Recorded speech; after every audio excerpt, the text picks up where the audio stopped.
G'day, mate. 40 here, talking to a longtime friend of mine, Eric Longabardi, investigative journalist, and he is a major player behind a new feature film documentary that is called Autumn Gold. It's a great title. Eric, talk to me. What is this feature film documentary, Autumn Gold? What's it all about? Autumn Gold is about a secret biological and chemical warfare program that was conducted by the Pentagon back in the 1960s for about 10 years. That was kept secret, was denied. The existence of it wasn't even acknowledged. And I broke the story some 25 years ago at the CBS Evening News. But the film is about the entire, not just the backstory, but actually there's new news in it, which I'll elaborate on in a minute. But the entire inside story of why a story like this that seemingly was broken 25 years ago and was, in terms of what happened, how it happened, the proof, the absolute proof that it happened and it had been covered up. Why, even though that happened and it became a big deal for many, many years. And basically the bottom line is the vets that were used as human guinea pigs without their informed consent or knowledge and were harmed by various dangerous substances were just left to twist in the wind and basically die off, go away, and never be given VA medical care or helped in any way, just sort of the government staying quiet and just outlasting them till they're all dead and gone. So that's basically the short version of the film, but it's not an expose. The expose was done a long time ago, but it is a furtherance of the story, and it does actually break news, which is, I won't want to ruin the film for you, but let's just say it proves that people were harmed and people were killed. And how did you first come upon this story, and when?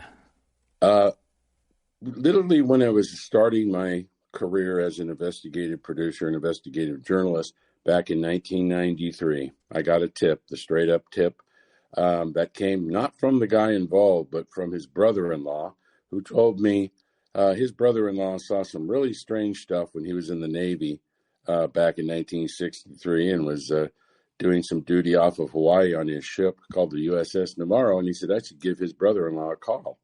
And sounded interesting to me, so I did. And he proceeded to tell me, not of some vast conspiracy, but proceeded to tell me just the basic facts of what he saw with his own eyes when he was on his ship back then.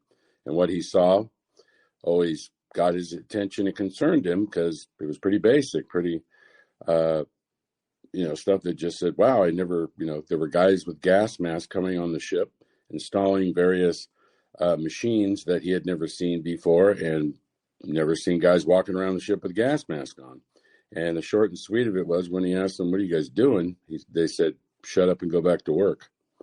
And that always stuck with him in his head. He saw what he saw, and that's really all he knew. He didn't know anything else other than he had heard during the course of this testing that went on for 3 months. He had heard this name. It was called something Autumn Gold. That's what it was called. They didn't know what they were doing. They didn't know what these guys were doing. They asked any questions. They said, don't worry about it. Go back to work, do your job. And that's what they were doing, as they always did in training, but they didn't know what these other guys were doing on the ship.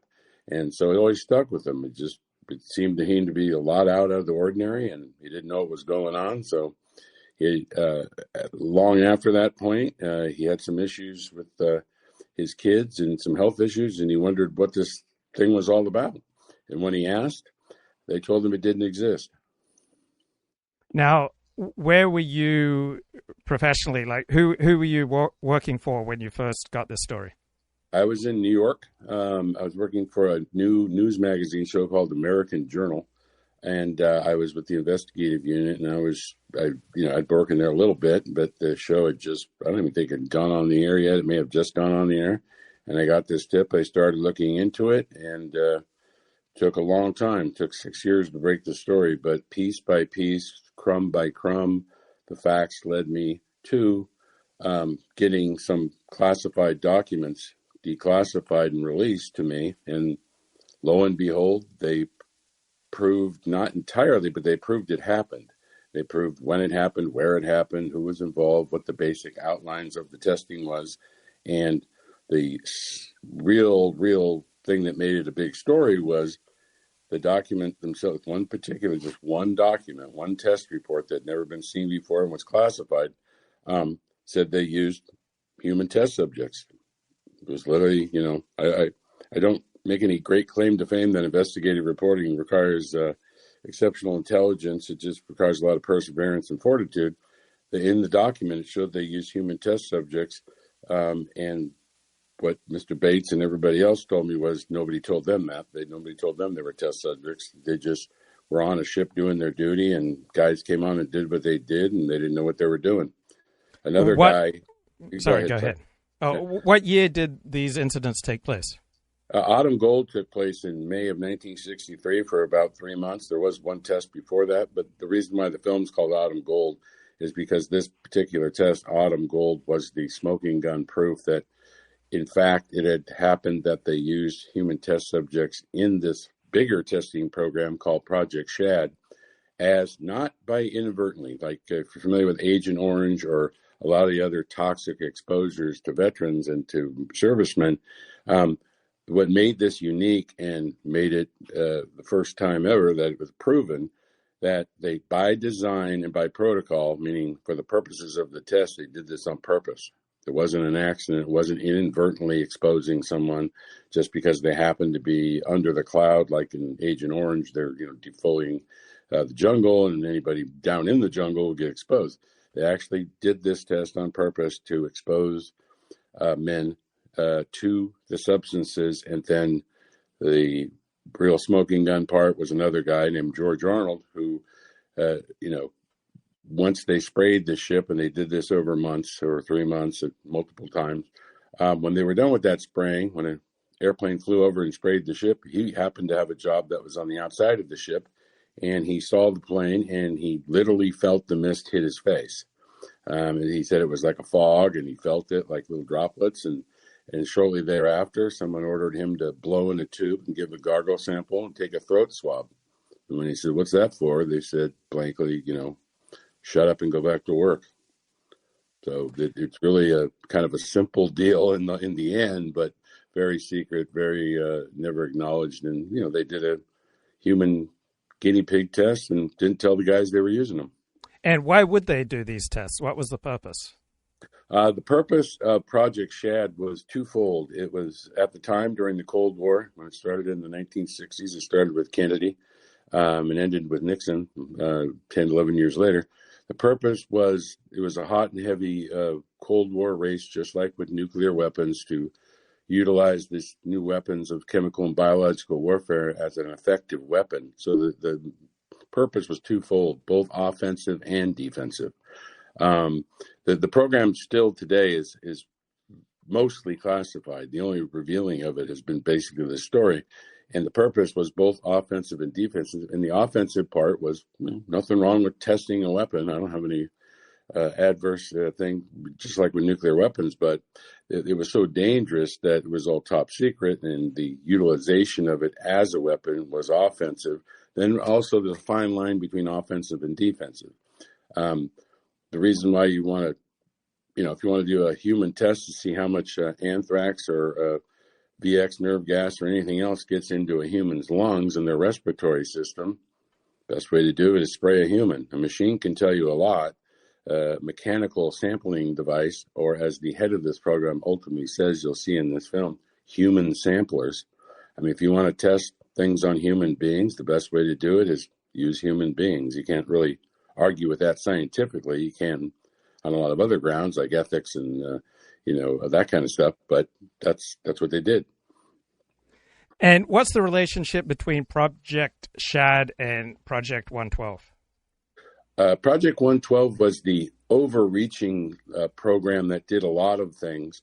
Most especially, and the majority of it was previous to Project Shad. They had sprayed American cities where they dropped light bulbs full of bacteria in the New York subway system. They sprayed cities like Minneapolis where they didn't tell anybody they were spraying it, just like with every other test. They just did a variety of testing with a variety of things, and they just didn't tell anybody in the public or anywhere else that what they were doing. So Project Shad was a subset where they went a lot more directly into it. Spraying a city or dropping light bulbs in the New York subway system or spraying other places was sort of the generic just spray something and test and try to understand how it works scientifically. So if you were using it, I mean, that was the purpose of it as a weapon. It was a weapons test to see how effective it would be in getting to the target and, doing what it's designed to do, which is kill people. Project Shad, Autumn Gold and Project Shad was much more specific. It was mostly attacking ships at sea and trying to learn how to attack a ship at sea with chemical or biological weapons. Because when you use a weapon, you don't just, especially with biological, you don't just use it and spray it and just hope it works. The cloud may be blown off and, only hit the bow of the ship, or how do you get down deep into the ship and get everybody inside and make sure they're exposed to enough of whatever compound you're using to kill them. And that's why they did these specific tests called Project Shad, which was attacking ships at sea. So you could get learn and understand in testing how best to do that and how best to protect them. It's a twofold thing. It's both. And what does the evidence suggest about the number and severity of people harmed by the experiments in Autumn Gold? Well, this is one thing I like to say about this film. I'm not the kind of journalist that does allegations. There are no allegations in this film. The actual factual proof comes from the Pentagon with declassified documents, and more importantly, when you're making a film, declassified films, 2 of them, the only 2 ever seen about Project Shad. There's 44 more that have never been seen. I used 2 of them to help break this story and prove this is what happened. Just watch the film. I always say a 3-year-old could break this story if they had these films. They're classified briefing films that were made at the time. There was a film made of every test. The documents showed me there was filming done, so it took a long time to get those films, these 2 films for Autumn Gold and another test that was his sister's test called Copperhead. But what it shows is that this is what in fact happened. The reason why they were doing this was not, this is what will blow your mind. It was not to see if anybody got medically sick. It was a weapons test. They didn't care if anybody got sick. They just needed human test subjects to derive the data from the penetration and how well it got into your lungs and into your respiratory system. So that's what they did. They didn't bother to check if anybody got sick. The compounds they used, which is a variety, but primarily the 3, and I'll tell you which one turned out to be the worst, which is kind of ironic. They used a bacteria, which is a stand-in for anthrax. The only difference is anthrax is lethal. The bacteria they used is not immediately lethal, but it is dangerous. They knew it was dangerous. They used it anyways because it was the best stand-in. They couldn't spray people with anthrax and just see how many died and how effective it was. That would have been the best way to do it scientifically.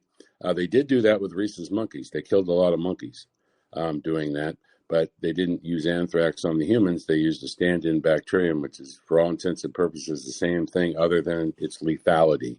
It wasn't immediately lethal, but it can harm you, and the Army knew it could harm you in various circumstances. The other thing they used was cadmium, a thing called zinc cadmium sulfide. Cadmium's a carcinogen, and they basically said it's safe enough, so we're going to use it. The third thing that turned out with all the evidence to be the most dangerous was a decontaminant, and I'll attempt to say the name correctly, which is beta protoplactates. It's called BP. It was a known carcinogen, causes cancer and a lot of other bad things. You're not supposed to be exposed to it, even then when they used it. And it turns out, according to the guy that ran the program in a part in the film, I don't want to blow the film, but you'll see he actually admits that's what killed him. He was exposed to it, even though he had a gas mask and took part in tests. And in the testing, it was dangerous stuff. So even he got enough of it to give him a liver disease and all kinds of things. And he admits that that's what killed him. And it was dangerous at the time. And the simple question was, why were you wearing a gas mask and nobody else was? That was the reason. What does the evidence suggest about the number of people who were killed by these experiments? The medical harm, it varied from whatever it could be, depending on what the exposure to whatever compound was. The number of servicemen involved in Project Shad is in the ballpark of 6,000. In the variety of tests, there was some 45, 46 tests that took place in Project Shad. And the ballpark figure, which has never been completely enumerated by any stretch of the imagination, is about 6,000 servicemen exposed in a variety of tests over that 10 years. And, they started the first, this is what's unique about the story in the film, the first knowledge literally that anybody had, including the participants, other than the people that did the test, which was the Army, was they didn't know they were in the test. If you saw something, most people saw nothing. Most people on these ships, if you asked them what happened in May of 1963 when you were on board the USS Navarro off of Hawaii doing training, they said nothing different than any other day we were doing training. We just wondered why we were out there tooling around all the time doing nothing for 3 months. But it turned out they were doing something. But most guys, if you talk to a guy in a ship, he'd say, I didn't see anything. I was just doing my job in whatever his job was. He didn't happen to see a guy in a gas mask. He didn't happen to see him putting his machines on. So the ballpark figure is about 6,000 guys from all branches, but the majority of them are Navy sailors who were on board Navy ships that were targeted in these tests. But 6,000 exposed, and what about premature deaths? Premature deaths or harm, medical harm. The number of claims made for VA service-connected disability is unknown. It's in the hundreds at least, maybe the thousands. Not one single veteran has ever been granted service-connected disability because until the story broke, no one even knew they were in a test. So when they started saying, well, what the hell was that all about? I didn't even know I was exposed to these things. And I have all these maladies and things. What's the bottom line? I want to make a claim to say maybe my cancer is involved with this. And literally the data, the actual scientific data that would enable a serviceman to say, Robert Bates is the best example. He's one of the primary guys in the movie and the initial source of my investigation. He got to the point finally where they sent him a letter and said, you were exposed to X, Y, and Z during this time on this ship. He was actually in 2 tests, and his ship was. And they said, this stuff can do you harm. And the way it works in service-connected disability, it's on you to prove it. So prove it. Has to be more likely than not that he had cancer, he died of brain cancer. You got cancer or you got whatever, he had a long list of maladies. And say, it's on you to prove that you got sick because of your exposure at this time, at that place, blah, blah, blah. And okay, so give me the data about how much I was exposed to, for how long and what, and quantities and all that. And the bottom line with that was the Pentagon said, go pound sand. We're not giving it to you. It's classified. So it's impossible. And nobody could prove. But there are hundreds, if not over thousands of claims where they just said, you can't prove it, so you're denied. They just denied every claim. There's not a single guy to date that's been granted service-connected disability. So how did you build this story, and where did it first either go to air or go to print? Well, in that initial starting to look into it, I was at the particular show I told you about, American Journal. I just basically continued on in my day job. No one was really interested in it. They thought, well, it's kind of interesting, but, maybe they sprayed them with seawater. That was what the first correspondent I worked with told me. I said, I don't think they did from everything I've seen. I think it's a little more than seawater. So in that process of investigating and getting the classified documents and then the classified film, I said, you need to do is watch this film. And a 3-year-old, like I said, it says exactly what they did, exactly what they sprayed, and exactly how they did it. So that process took 6 years. It finally ended up in the film. You'll see a narrative, which I don't shirk from because I was in the mainstream media network news business for a very long time. You'll see a narrative, kind of a sub-narrative of why does a story like this take this long to get on the air? And the reason for that is, in my opinion, journalism is not what it used to be. It's much more of a business than it is about journalism. So in the story, you'll see what happened. I was a producer at CNN working there on various stories, not all investigative, but mostly investigative. And I had this story and I pitched it to them. And they said, wow, hell of a story, blah, blah, blah. I thought they were going to pull the trigger. I'd say we were at third base. And you'll see in the film, an interview of me, because I'm the producer. I can't interview myself. Another person interviewing me about the story. And lo and behold, what happened literally a week or so after that interview, CNN put on a different story about a similar, not testing on your own people, but claiming that the Pentagon used nerve gas in the Vietnam War and something called Operation Tailwind to kill American defectors in Laos. Longer the story of it, I won't run the film for you again, but that story was BS. They had no evidence. It was all allegations. And longer the short of it was, it blew back in their face. The story was retracted. Everyone involved in it was fired. And the story was one of the worst mea culpas for bad investigative journalism in my view. And it was just baloney. I mean, they didn't have the evidence to back it up to make that. Like I said, my film doesn't make any allegations. You can watch the evidence from the Pentagon itself. It's not making allegations that something happened or something occurred or somebody got sick. They're all proven facts. And what really comes out in the film is the director of Project Shad, who is now deceased because he died of a disease that he himself claimed killed him. That was directly related to his exposure to a carcinogen, which was the decontaminant in this test, that they just, it was just what they did and what they had to do at the time, and they did it. It's really okay. Wait, but tell me again, where did the story break? It was on CBS News, I believe. Yeah, the story. It finally, ultimately got to the short version. CNN ultimately, didn't do the story because of what happened with Tailwind. They said not in a million years, and then 60 Minutes as well turned the story down. And ultimately, even though I was working at CBS Evening News, I'd done some other work and done a lot of work there. Even won a DuPont, which is the equivalent of the Pulitzer Prize, for another piece I did with a correspondent there. Finally, on my own, separate from CBS, you don't have a story. I always tell people until you have an outlet. And on my own, I continued to report the story. Ultimately, confronted the Secretary of Defense inside a Navy ship in San Diego, unbeknownst to him.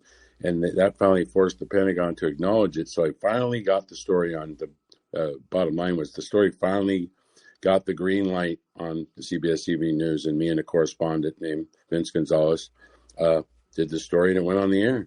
It caused a big... Went on the air. Yeah, that was May of 2000. Okay, so it went on the CBS Evening News, the flagship news program. Yeah, with Dan Rather at the time before he lost his job. Okay, and then what happened after that with regard to reactions from the Pentagon, from reactions with Congress, and with other journalism outlets? Okay, what happened, what was unique was the reason that what it got it on the air was my independent... because CBS hadn't pulled the trigger. It was like basically saying, what more do you need? You have the films that they made themselves that say what happened here and show and prove what happened. What happened was the story finally got on the air after I did some other things, and the Pentagon acknowledged the Project Shad's existence for the first time ever before it went on the air. So I said, okay, they finally admitted that it happened, and the details, the generic details of who, what, where, and why, but nothing else, just that it had happened. So we put it on the air, and this is what's really kind of a good yarn. And this program was so secret that when it went on the air, no one knew about it. No one had any idea about it other than the Pentagon and other, maybe a few people that were there that, never talked about it because they were under oaths and other reasons that you can't talk about classified top secret stuff. You get in trouble. So when it went on the air, it honestly, it had a big resounding thud of there was no reaction because everybody had to absorb what was in the story, and that took about 6 months. And so from government officials to most especially the sailors, they basically said, well, what is this?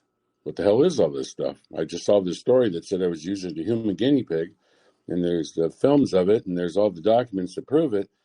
And they went to the VA and said, well, are we going to get medical care for our exposure in this test that exposed us to toxic substances? And the VA, to the VA's credit, because they're not the bad guy in this story, they sort of are now, but the bottom line still falls with penance. The VA said, okay, well, we'll ask the Department of Defense, what is this all about? So they finally did about 6 months later, and the Department of Defense finally told them, well, we're going to have to open an investigation, and then we'll be able to tell you something about what the facts are. And they took another 2 years to do that. And then when they finally did, they basically acknowledged everything that was in the report. That, they didn't shoot it down in any way, shape, or form. They just basically said, don't worry, nobody got harmed. And that was the part where they just laid it off like, these are old men. They're getting older by the minute, that if we just outlast them, we won't have to omit that aspect. The most important part, obviously, is that they harmed people and they killed people. And that aspect of it was just, well, we don't have any evidence that shows anybody got harmed. That was a flat-out lie. And in this film, you'll see that the head of the program himself puts that lie to bed. Now, were there congressional hearings? Yeah, what happened immediately after the fallout was, after the VA got involved and said, well, we don't know anything about this. Why don't you tell us about this, Pentagon? And Pentagon said, okay, because of the fallout, there were congressional hearings, Senate hearings, two National Institute of Health and Institute of Medicine studies that went on for years, 10 years total. And then ultimately a class action federal lawsuit, which went on for a few years. And all of it amounted to a big goose egg of nothing. They literally said, well, we really can't say if anybody got sick or not. And the Institute of Health said, we asked the Pentagon for all that specific exposure data so we could do correlation to see if anybody got sick from these compounds, which, like I said, almost all of them are dangerous, some very severely. And they just said, we're not giving you the information. So it's like someone, it's just literally a sailor couldn't prove through medical means, a doctor saying, I need all the scientific data to give you my analysis of harm. You can just say generically the decontaminant, for example, was a known carcinogen back then. So even though it's harmful, they were still left to say, well, you got to prove it harmed you because you were exposed to it. And so congressional hearings, federal class action lawsuit, government studies, paid millions of dollars and went on. It all came to a big goose egg. These guys were just left hanging in the wind. And what about other journalists and outlets and media organizations? Did they follow up on this story? Yeah, domestically and internationally, it finally did have a big wallop. Everybody covered it. It ended up on the front page of the New York Times a couple of times and everything else under the sun.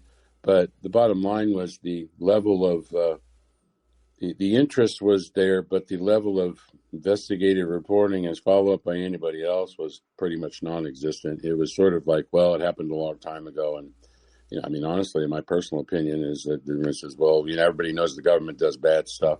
This isn't the worst of biological and chemical weapons, things that have been crazy that you would never believe. You've probably heard of MK Ultra, where they injected LSD into people and just to see what happens when you do that. In terms of mind control, and guys jumped out of windows and killed themselves. And there's a few other examples of really crazy stuff you wouldn't believe actually happened. There might, at some point with this film, we'll have some merch going along with it. And my favorite saying is, I don't believe in conspiracy theories unless they're proven true. And there are a few things that you wouldn't imagine a Hollywood writer could come up with that are proven true. They're factual history. And so, yeah, there was a huge fallout. Eventually, it became a big deal. All kinds of stuff, media pickup. One of the other aspects was, in this, related to Autumn Gold, the other test called Copperhead was conducted off of Canada, not even in the United States waters, off of Newfoundland.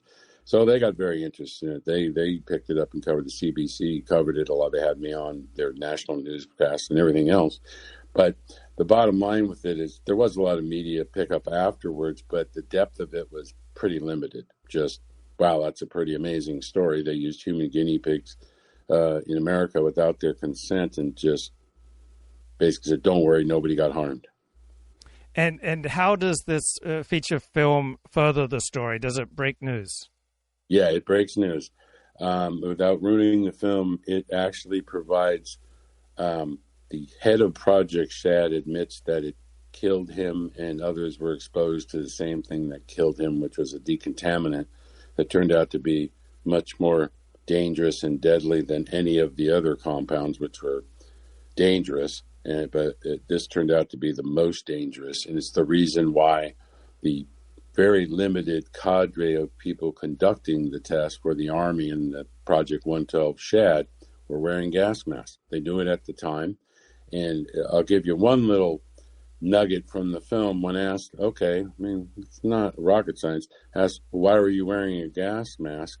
And this film you're looking at, you'll see a part that's very, it really gets people, which was the lawyer asked him, what you are looking at here is the decontaminant being dispensed throughout the ship in this one particular test, and it happened on all the tests. And he says, yeah, that's what it looks like, because it's a film of it. It's actually a narrator is telling you the decontaminant is being dispersed in the ship, and you see it happening. And his answer to that was, before it was, well, why are you wearing a gas mask? That was why. And then, well, what about that? And he says, I forgot we did that. Yeah. Now, literally, that was he wasn't telling the truth. He knew what they did in the testing. He designed and executed it for 10 years. But his answer was, well, I needed a gas mask because I thought it was dangerous. And his quintessential sort of just, you'd be amazed when you hear it when he says they were just boat drivers. Like they were collateral damage. We didn't really care. Now, the business of investigative journalism has changed, and the reporting that you did on this story requires resources. And so you've been in the middle of this transition of a news business that used to fund more of these type of stories to a news business that now funds far fewer of them. So walk me through the changes in the business model of investigative journalism, particularly as you saw it firsthand. Yeah, and this story is a great story about that. The story, each and every aspect, until a certain point, I was in a day job as an investigative producer, and specialized in investigative journalism. So I did the initial one was on a show. I started to look into it, and at a certain point, they weren't interested. And I have a background in my college degree in TV and film, becoming a broadcast journalist, business management. And I agree with the bean counters. Investigative journalism is not a profit center. It's not going to make you a lot of money. And that's where business 101 and journalism 101 diverse. I mean, I've never sat with a boss or for a company and say, this is going to make you a lot of money. It's going to bring in a lot of viewers. It's going to sell a lot of advertising. And even if it does that, it's still a cost return analysis. Well, it costs you a ton of money to do it. How much are you going to make? How much are you going to pull back in revenue when it's done? Well, even if it does get you a lot of eyeballs and a lot of attention, it's expensive to do. So the profit is usually non-existent. And even if there is some, because it's such a huge story, it gets a lot of attention, it's very minimal. You learn in TV school that a lower rated, higher profit program, whatever it is more profitable even than a higher rated, expensive program. It's like making a product, I mean, it's your profit margin that matters, not how much you make. If it costs you $1 million to make something and you make 1.1, that means you made $100,000. If it costs you half that and you make it's just, you make more profit. I mean, Hollywood knows that very well because, the highest profited, the most profitable movie ever made was the Blair Witch Project. And people go, what's that? I've probably never heard of it. Some people have. But it was so minimal in its cost, and its profit when it was made was so high that its actual profit was the highest grossing profit film ever. It cost you $200 million to make a Spielberg, and you make 210, you only made $10 million. If you cost $50,000 to make it on an iPhone and you make 10 million, you made a lot more profit. So investigative journalism on its whole in the last, I'd say 15 years, because I've been in it in depth, the funding and the financial resources to do it because of the implosion of the media model from newspapers to broadcast and everything else, it just doesn't allow for, it's not a profitable endeavor. And I don't disagree with that. It is not a profitable endeavor, but when you're talking about journalism versus business, they're two different things. I mean, journalism is no longer, broadcast journalism in particular, my career, is no longer a loss leader. It used to be a loss leader. They made all their money elsewhere, entertainment and other things. And you could go out and do actual journalism, which the bottom line was just don't lose too much money, at least break even. Try not to just burn the money in the fireplace, but things cost money, and there's no guarantee of an outcome when you do investigative journalism. I don't do that kind of journalism. Like I say, we've got a story from the beginning, and now we'll make everything fit where it goes to make us have a story. No, I mean, it leads you where it leads you. And if you're after the truth, it could be a big fat dud. You could spend a year or two or three and turn out, well, it doesn't really pan out, and you just spend all this money, time, and effort, and what'd you get for it? Nothing. So if a journalism outlet, say the New York Times or CNN or 60 Minutes, let's say a specific journalism outlet, wanted to get to the bottom of this story, and how much would it have cost them in retrospect? You'd have to pay an investigative journalist, reporters, researchers. Yeah, you have to. There's a cost to creating the product. So this would have taken less time if you had a team of 10 people digging into it. But the nature of it in and of itself, just getting something declassified or through mandatory declassification review can take years. Okay, in this case, it did. And finding something and then even trying to get it released, it can take longer. So it's like you cannot, I mean, from a business standpoint, there's no business reason to say, yeah, just keep funding this. Fund it, and you got a blank check, and you can keep going until you figure out what the bottom line is in terms of the story. Like I said, you can end up 5 years later, well, it's not what we thought it might be. And then you just burned all that money. It's like producing a product and having no product to show to go to market, to go to the public. It's just not a profit-producing endeavor. But journalism is not supposed to be. It's supposed to be informing the public so they can make informed decisions about a lot of things and providing them the factual truth to let them make their own decision about what they think and what they plan on doing about it. So that it would have taken a good amount of time, probably years, but it took 6 years with one guy, me. Basically, I wasn't working, the corporate media outlets I worked for wouldn't pay me to pursue it. Okay.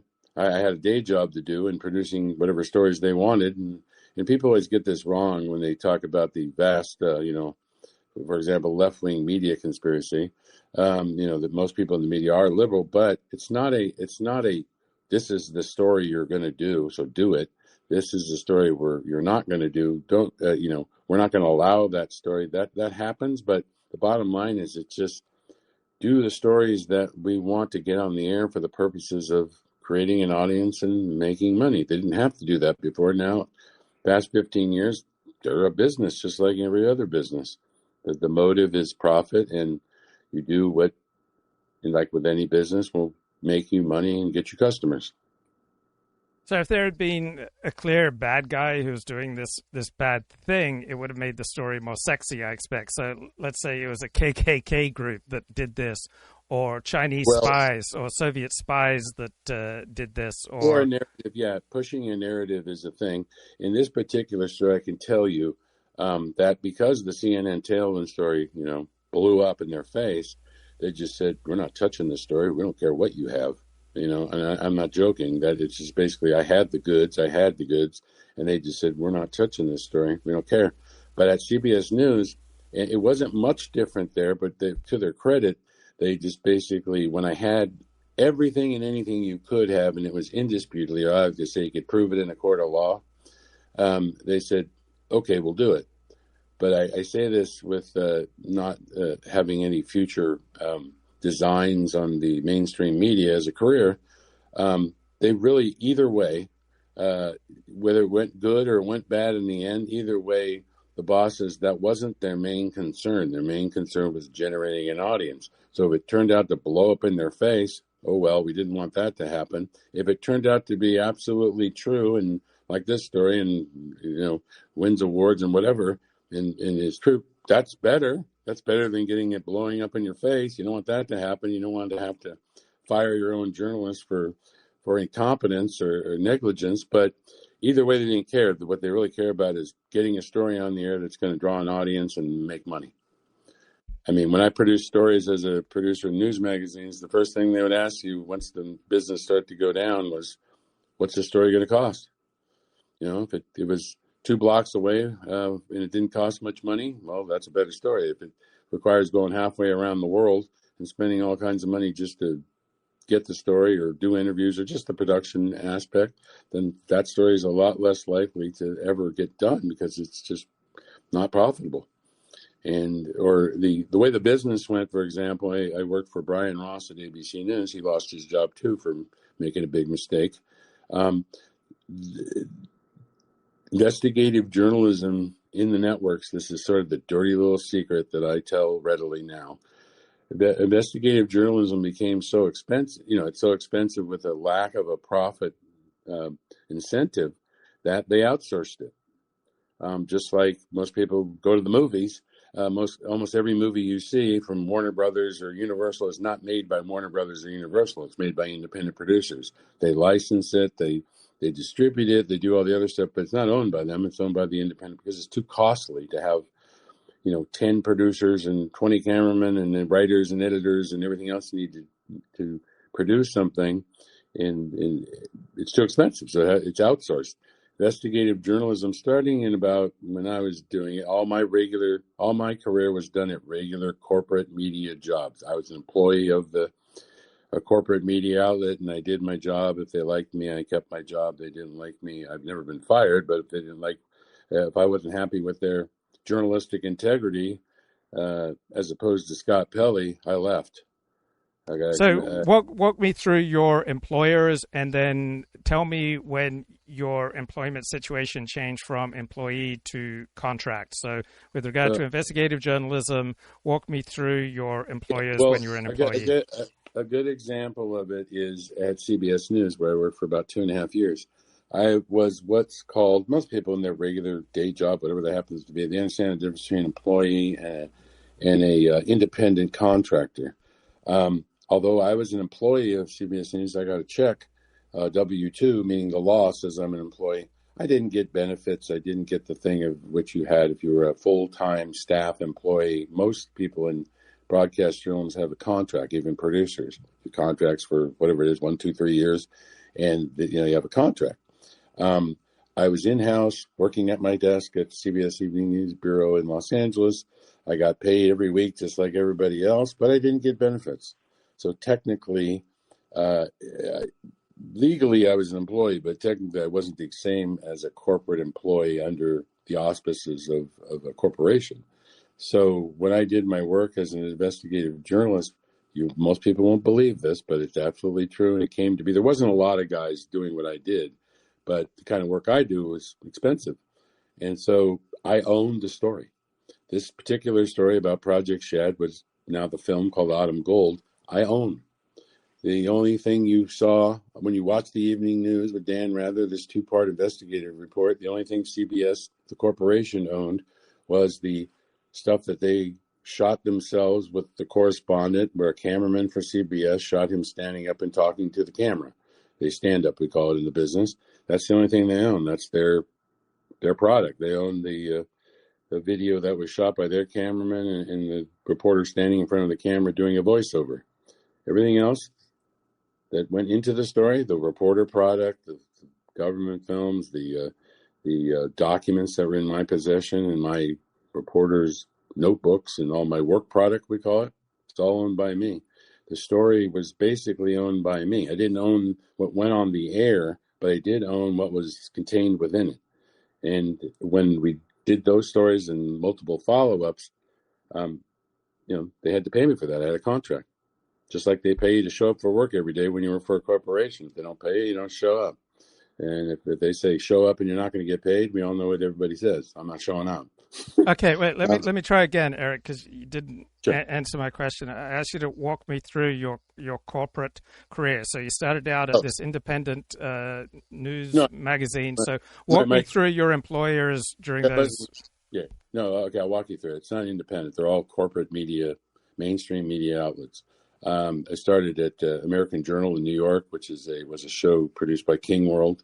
And that was a new show, an offshoot of Inside Edition. I only worked with their investigative unit, didn't work with any other aspect of their show.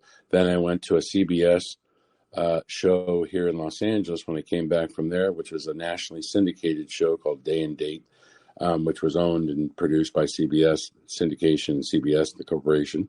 Then I went to my one and only time in local television news, KCAL TV here in Los Angeles, as their investigative producer.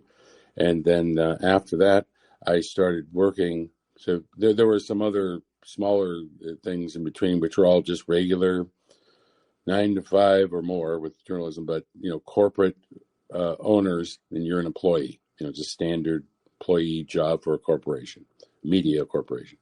At a certain point, I got to the level with my work that I was an independent in-house contract producer, first for CBS News and the CNN, and also ABC News, Brian Ross, for 6 years. So there's about 9-10 years there of being that. And that's where it's kind of a gray area. I worked for CBS News, I worked for ABC News, I worked for CNN. I also was able to do my work independently elsewhere if I so chose. If I had a story, for example, just use this story, and CBS didn't want it, it wasn't their story, it's my story. I'm an independent production company, basically an independent producer. I said, well, I'll try it with NBC or ABC or PBS or whoever. It doesn't really matter to me. I'm just looking to be paid and get a paycheck just like any other employee, but I'm working for my own company, not for the corporation. And if they didn't adhere to the contract, I would hold them to it. And if they said they didn't want to do whatever story, they have the editorial control over their own company and their own broadcasts and their own programs, I'd say, well, okay, for whatever reason, either editorially or financially or business-wise, I'd say I'll take it somewhere else and see what I can do there. And that's how it worked. I've done many stories at other networks, NBC and other places, where I did standalone investigative pieces that the other networks didn't want for whatever reason, and and that's how it worked. I didn't sell stories. They hired me, and I did my story. I did. Okay. That's how it worked. It was basically, all those places for media outlets, and then as an in-house network news investigative producer at the various networks.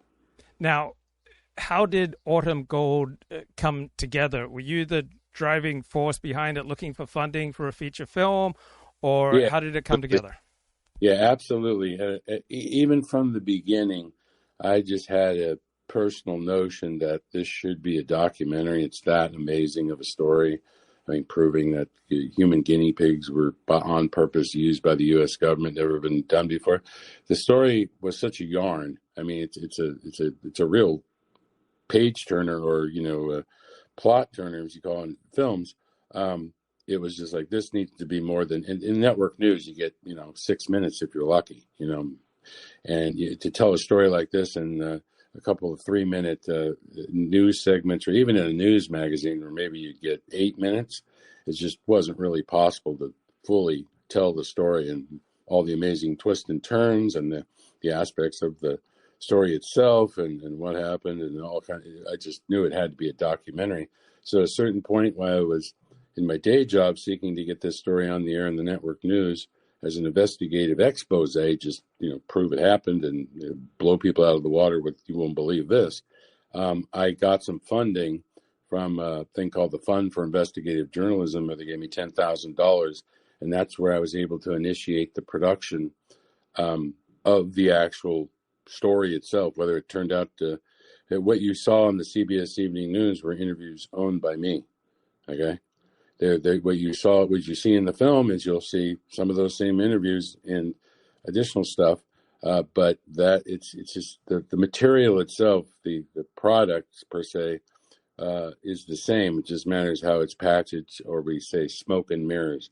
How it became a documentary was I always thought of it would be a documentary, but I have a day job and have to earn a living just like everybody else. So I tried to do it there, and sure, if I had the money, and ultimately it was not funded by anybody else. It was funded by me.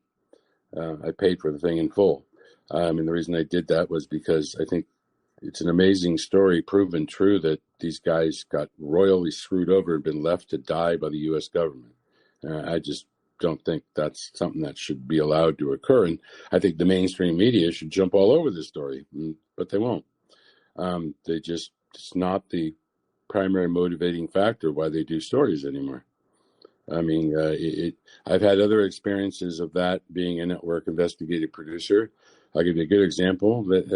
I interviewed, I'm the only guy to ever interview a convicted Islamic terrorist in the custody of the U.S. government. Right here in our backyard, Islamic terrorist who had a plot to kill a lot of people in Los Angeles. And I'm the only person that's ever interviewed somebody convicted of a crime. He went to Supermax in Colorado alongside the shoe bomber and a lot of other people that were there, the Unabomber and a lot of other people. But the media, they didn't care. What was the name of that terrorist? His name's Kevin James. He spent 10 years or 12 years in Supermax, and then they had to let him out because his sentence was done, and then he got out, and he quickly went back to prison again because he's not a nice guy.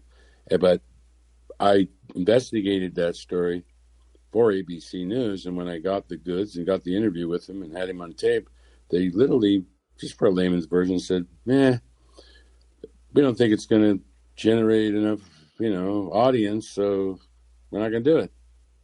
And that was in relationship to a cost-benefit analysis of how much they'd have to pay me to produce the story and to pay for the story to get on the air. They didn't own it. They didn't do the journalism to produce it. So they said, no, we don't think, nobody knows who he is. He didn't actually pull off the terrorist plot. So, if you would have, then yeah, they would have paid a lot. I tell this, and I don't mean this flippantly, but it is true. If Osama bin Laden was still alive and you come back with an interview with him because you're an independent journalist, the first question they're going to ask you, and it's happened many times, a colleague I know of in the past did the only exclusive interview with Pol Pot.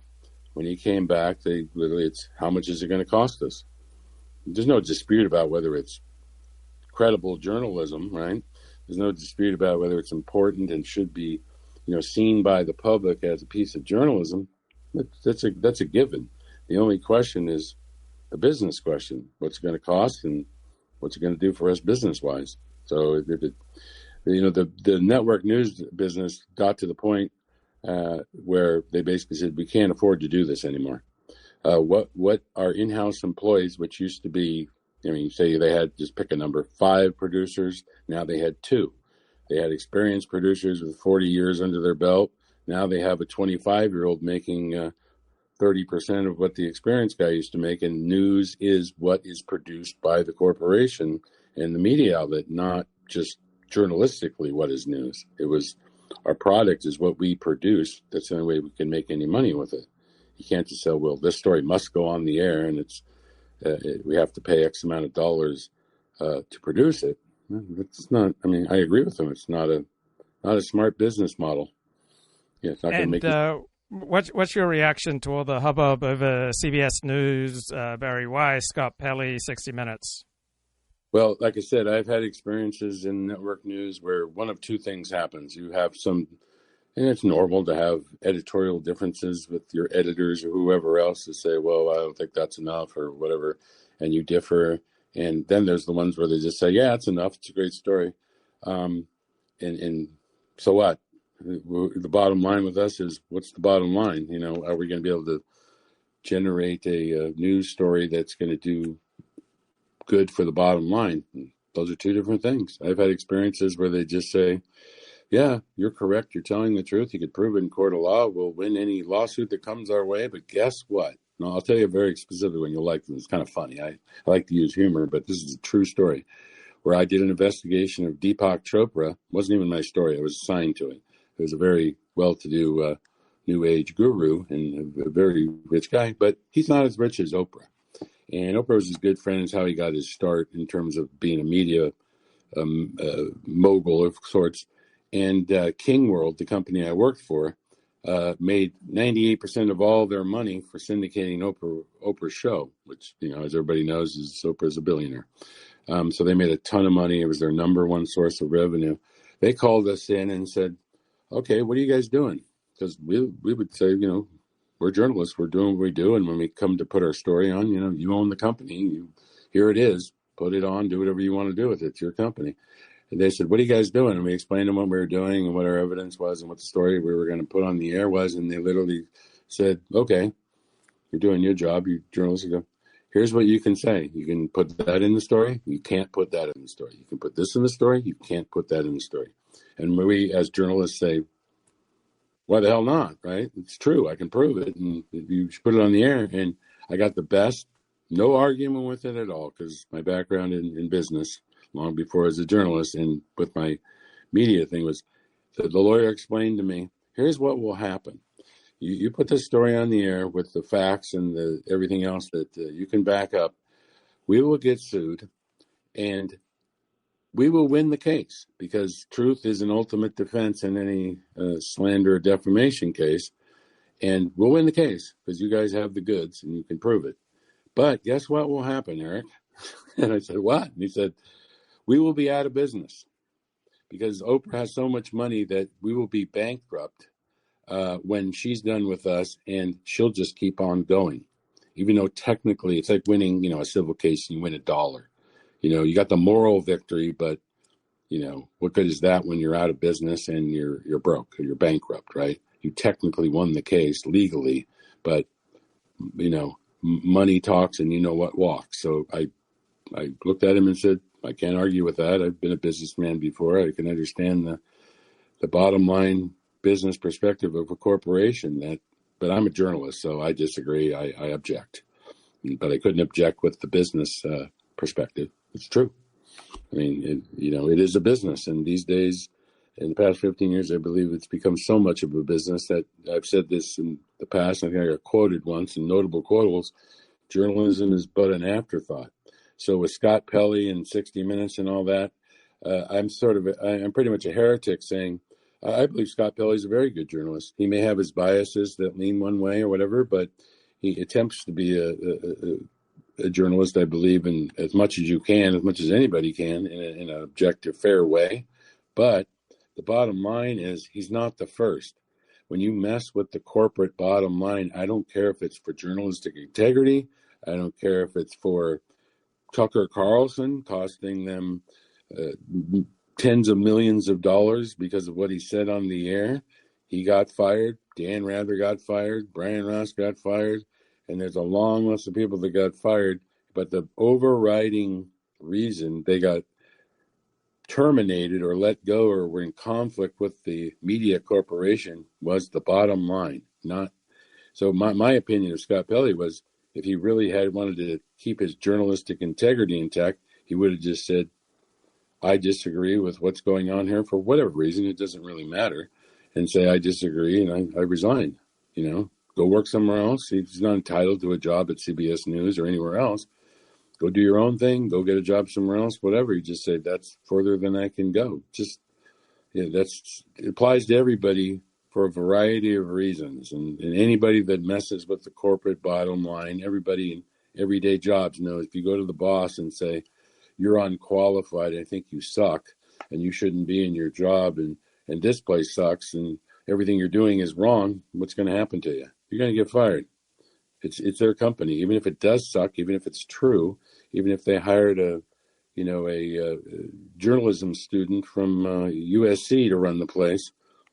It's the owner's company. And I find it kind of laughable that a journalist who tend to be the least qualified business people in the world to tell, the owner of CBS, a billionaire, that he doesn't know how to run a business. You may hearken back to this, Luke. You may remember when the LA Times was owned by, I forgot his name now, from the Chicago. Sam Zell. There was a columnist there who did a great column, and he went out to the owner's house and was trying to kind of do a column about how messed up the newspaper business is and how these guys are destroying journalism, blah, blah, blah. Yes. And he went to his house and he wrote in his column that he got a quote from him that said, I've won 4 Pulitzer Prizes. I'm like, okay, great. And he said, quote unquote, I think I'm getting pretty close, but a Pulitzer Prize never made me a blanking dollar. Yeah. Can you argue with that?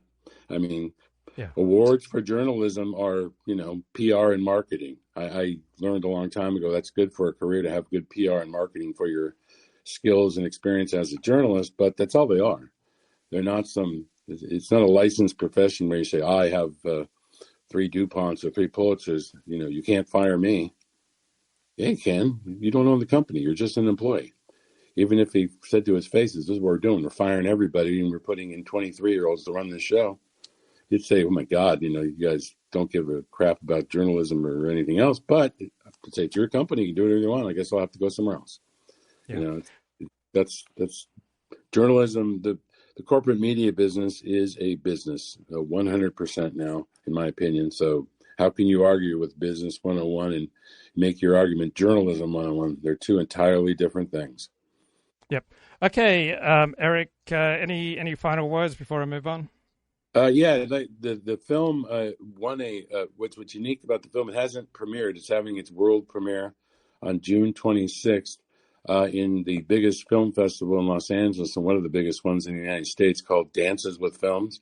It's premiering June 26th at 6:45 p.m. at the world famous Chinese Theater on Hollywood Boulevard. That's where the festival takes place. It's been around 30 years. It's, like I said, one of the biggest film festivals in the country.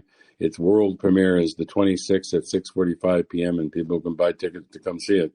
It hasn't been seen yet, but it already won an award from something called the Military Veterans Entertainment Association, which had its awards a couple of weeks ago, and it was awarded Best Feature Documentary, and it hasn't even been seen yet. So that's a good sign. People that have seen it, it's a very good film. The director, I want to say, Kern Conweiser, is a very award-winning guy from Golden Globe on to Emmy, Primetime Emmy award-winning, both fiction and nonfiction. But he specializes not all, but mostly in in the fiction side. It's based on a true story. He did a film called Miss Everett Boys that was the Primetime Emmy winner and all kinds of other awards that was based on the Tuskegee experiment. So he had a lot of experience in these sort of crazy true stories. And then on the documentary side, I got to know him 12 years ago when I saw one of his films called Baker Boys Inside the Surge, which was about the surge in Iraq when they finally turned the tide and subdued the insurgency. And the storyline was amazing. And being a network television news producer, I said, I never saw any of this stuff on the network news. This footage he had and that was amazing. And it was just the true story of what really happened and how they were able to turn the tide with with money. and he's a really compelling storyteller. And I'm a storyteller as well, but when you're a network news guy, you literally, even a news magazine, or even I've done a few documentaries before for television.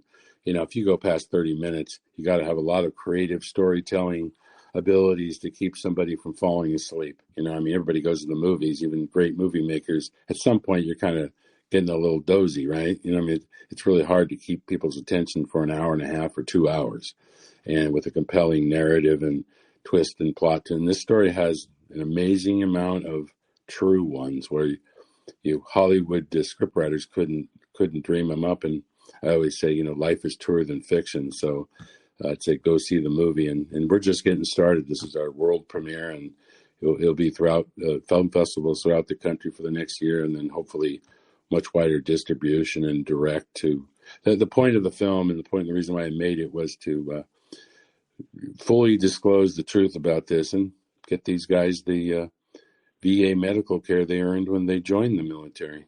And so it's literally that these guys have been left to die off in secret and just say, oh, well, it's old history. Who cares? And, I don't think that's the case. One of the guys in the film died in the process of making the film in the past 6 months of brain cancer. The other guy that's the other main character in the film is barely hanging on at this moment. He's still alive. He got to know that the film was done, and he'll see a premiere, hopefully, or he'll know that it happened, but he's barely hanging on himself with all kinds of cancers and stuff. And I just don't think that's right, and it shouldn't happen in this country that, those kind of things happen are just swept under the rug and left to fade away. Thank you, Eric. Appreciate your time. Thanks for talking to me.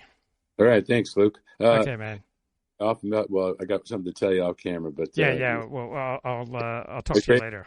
Love talking to you. It was great. Thanks. Yeah. Bye. Take care, man. Bye-bye. Okay. That was Eric Longabardi talking about the new feature film documentary Autumn Gold. And let me catch my breath and talk about what's going on in Lebanon. And I hope this particular perspective here presented is accurate. Operation in Lebanon now is very, very successful in a strategic way and a tactical way. The IDF took over southern Lebanon with almost zero resistance by Hezbollah. This was unimaginable on October 6, 2023. Today we're inside, we're destroying infrastructure. Just a couple of hours ago, they announced to the population of Nabatea, a city of 100,000 people north of the Litani River, to evacuate and leave their city. It's a Shiite central city near the Beaufort Castle. It's a strategic place that IDF said goodbye, leave the place, we're going to take over and destroy all Hezbollah infrastructure in the city. This is strategic, and it would never be an option even if it was such a successful operation. The focus on the drones is so misleading in the lack. It's like looking through a straw in the situation and missing the bigger picture. Saying that again, the IDF took over close to 50% of southern Lebanon, south of Litani, and moving forward. The IDF troops are still maneuvering slowly, systematically. There's no population south of the Litani River. It's working. The drones are a tactical issue that is hard to address. The Russians and the Ukrainians are still trying to solve that problem. It's no strategic problem. The fact that an IDF soldier with all the challenges and the heart with that, and I lost a neighbor last week too, that's war. You lose soldiers, and the amount of soldiers the IDF lost in the past couple of months gets to 11 when Hezbollah lost 3,000. That is no equation.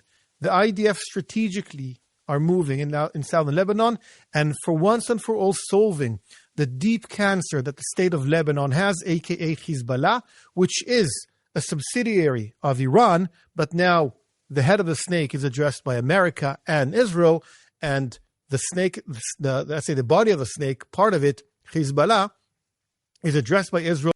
So this show is not a voice from nowhere, right? I have a coalition, right? I'm part of an alliance. I'm a convert to Orthodox Judaism. I'm an ardent Zionist. I want Israel to prosper, to live and be well. And a lot of very difficult news for the United States and for Israel with regard to the Middle East. So I hope that particular perspective is right.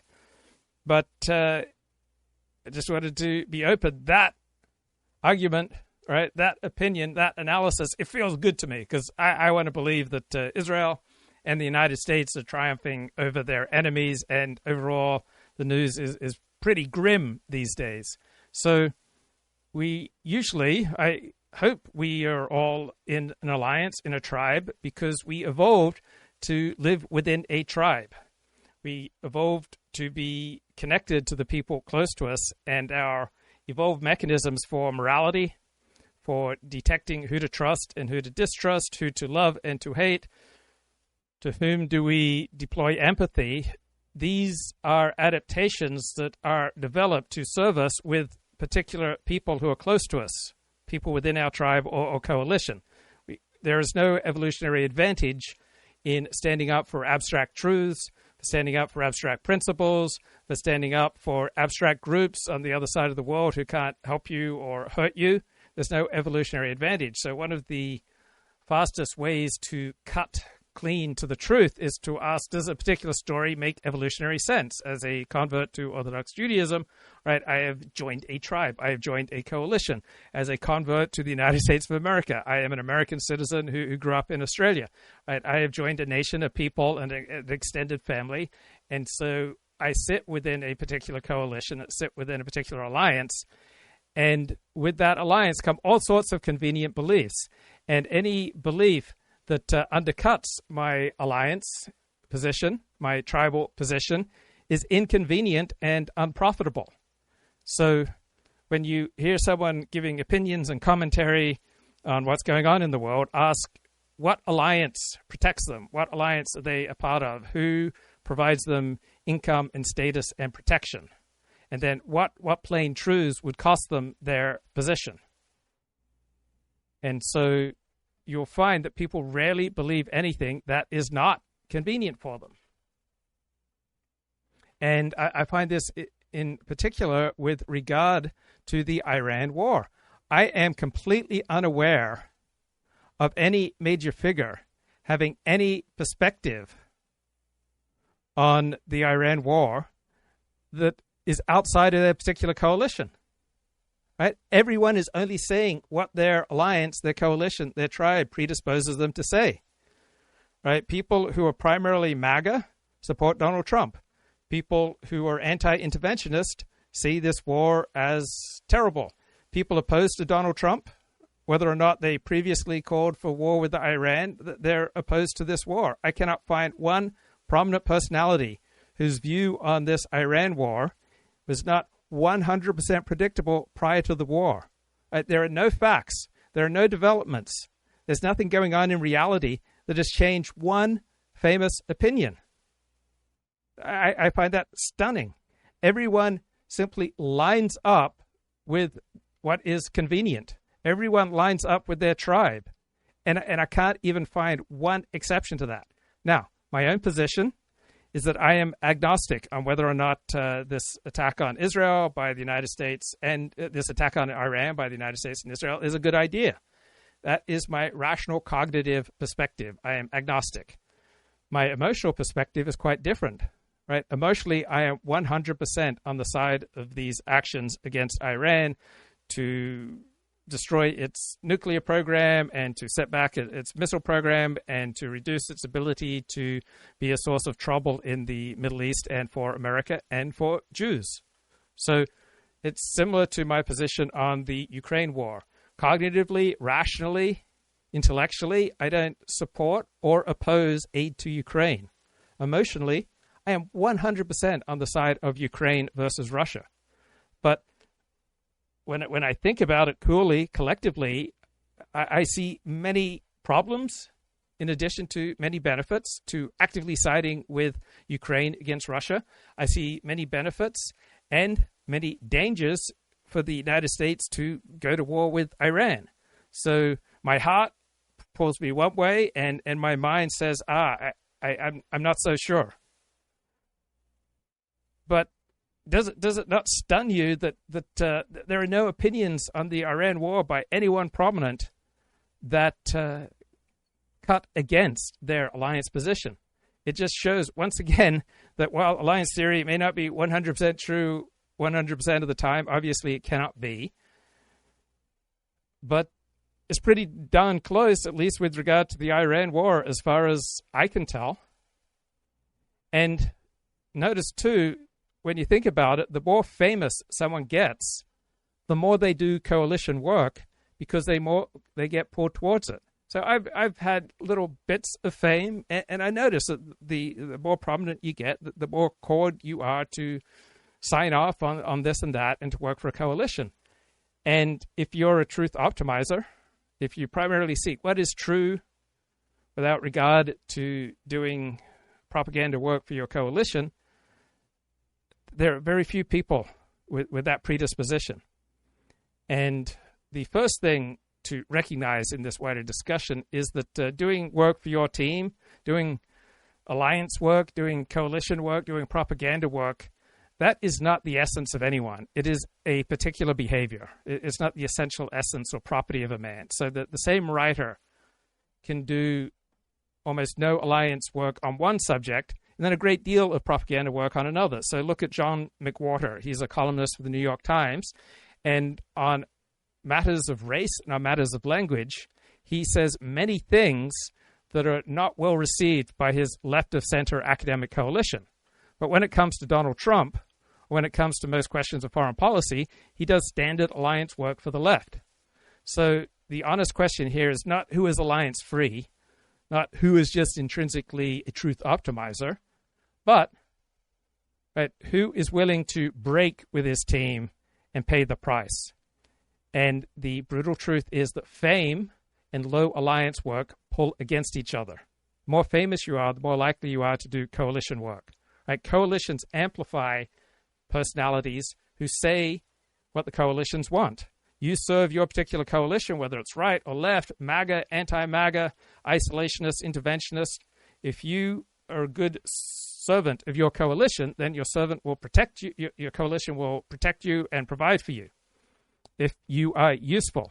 So if you do coalition work, if you do propaganda work, you can build your audience. You can fill rooms. You'll have people who buy your books. You'll have people who will share your clips on social media, and they'll have people who will protect you and pick you up when you stumble. So think about Ta-Nehisi Coates or Jordan Peterson or Yoram Mazzoni or Sam Harris or Ezra Klein. They all developed fame and reach by telling a coalition who its friends are, who its enemies are, and what story it should believe about itself. Now, they may very well believe every word. Sincerity and alliance work not just coexist with these, they work much better when you believe what you're saying, that this is just a disinterested pursuit of truth. So the standard heterodox roster of persons who supposedly most prioritize truth over tribe, people like Bari Weiss, Glenn Greenwald, Matt Taibbi, Steven Pinker, Jonathan Haidt, I am quite skeptical, I see them more changing coalitions than abandoning doing coalition work. So heterodoxy, or what was it,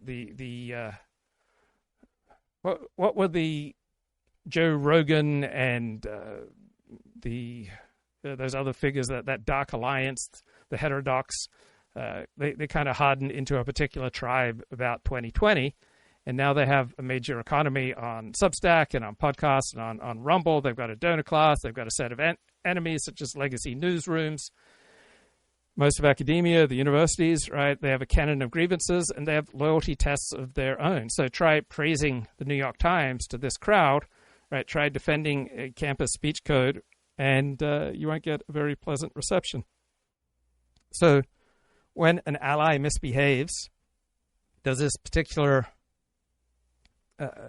public intellectual speak out? Does he criticize his allies at cost to himself? When his rivals say something true, does he concede it without hedging? So Tyler Cohen, he does about as little alliance work as you could possibly expect from a public figure while remaining public. Megan McArdle, columnist for the Washington Post, philosopher Michael Huemer, develops arguments into combinations that no alliance will claim. Paul Graham, columnist, I think he writes a lot for The Atlantic. He's a computer programmer. He treats coalition questions as engineering problems, and he doesn't seem to do a lot of alliance work. Glenn Lowry doesn't seem to do a lot of alliance work. The most prominent intellectuals who do the least alliance work are not part of any movement. Talking about people like UCLA evolutionary psychologist David Pinsoff, philosopher Dan Williams, neuroscientist Hugo Mercier, philosopher John Doris, sociologist Randall Collins, sociologist Stephen Turner. They spend their hours, their work, their publications describing how coalitions work, how they form their beliefs, how they police defection, how they launder their group interests into abstract moral principles. So they don't have audiences that become armies. So there's a structural reason that they stay clean of alliance work. So a scholar of ritual who has no ritual to lead, no flock to discipline, little occasion to defend an ally or bury a rival, right? The cost of him pursuing truth and being honest is obscurity. And if you're willing to pay the cost of obscurity, then you can do that work that stays far away from propaganda. So here's an example of what I want to believe. And I believe the next couple of months, maybe more than that, we will not have Hezbollah as a significant military power in Lebanon. Maybe we'll turn against Lebanon. That's a different conversation. And Iran is strategically weakened. In the geopolitical perspective, we're in a much, much better place today than ever. So I appreciate very much what you're saying. And I agree this has been incredible success. What I do want to do, and I do want to understand, because there are a lot of headlines. So this is a Jewish news service putting out a point of view that is friendly to the Jewish state of Israel. That have gone out that this is a new old type of warfare, meaning these are quad drones, the kind literally your kid buys in the store in America, DJI quad drone. There's one grenade on it, and it's attached by fiber optic cable that can go 9 kilometers. Before we get into the technicalities of the drone and various things, do you think an order came from Iran to Hezbollah right now? Step up your efforts against Israel. We need to distract the world to your region so that their eyes are not looking at us? In the beginning of the operation of Epic Fury, Shagat Aryeh, the answer is yes. Israel did not want Hezbollah to join. The second they joined, Israel took full throttle to destroy them. It doesn't matter anymore. Hezbollah is fighting for its existence. Messages from Iran are irrelevant. They have no other alternative because the IDF is not giving up now. We will finish Hezbollah till the end. Now, you cannot surrender 50,000 Shiite soldiers, or now less, they have maybe 40,000 in the Bekaa Valley. We're destroying all their infrastructure. We just last night hit 100 strikes. So after 6 years, my computer monitor started getting a little shaky. I bought a new monitor, and the way it sits on my desk now kind of forces my webcam to be closer than I had it before. So let's go to the chat. Does Europe play any role in my worldview? I'm not sure. So I have European heritage. My ancestors are primarily English and Irish with some French, and I'm 1/16 Chinese. I'm an Anglophile. I love England. I grew up in Australia, then I moved to the United States at age 11, so the Australian culture and American culture is largely shaped by its Anglo-Saxon European inheritance.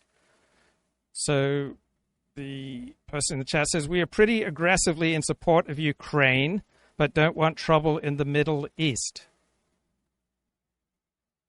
So I don't see that Russia has the ability to even conquer Ukraine, let alone go further in Europe. So if you choose to do an unnecessary battle in Ukraine, I don't see how that serves European interests. If your actions cause danger to your group, your wolf pack, you'll be forced to go alone for a little bit or forever. Correct. Why do manosphere types brag about being a lone wolf? That's a bad sign. Yes. The individualist strategy usually is not as effective as the group strategy. Think about animals. Animals seem to do best when they live in the center of the pack as opposed to going out on their own. Do I plan to visit Europe? Don't have any plans right now. I always dreamed that I'd become such a famous writer that I'd get trips paid for me around the world.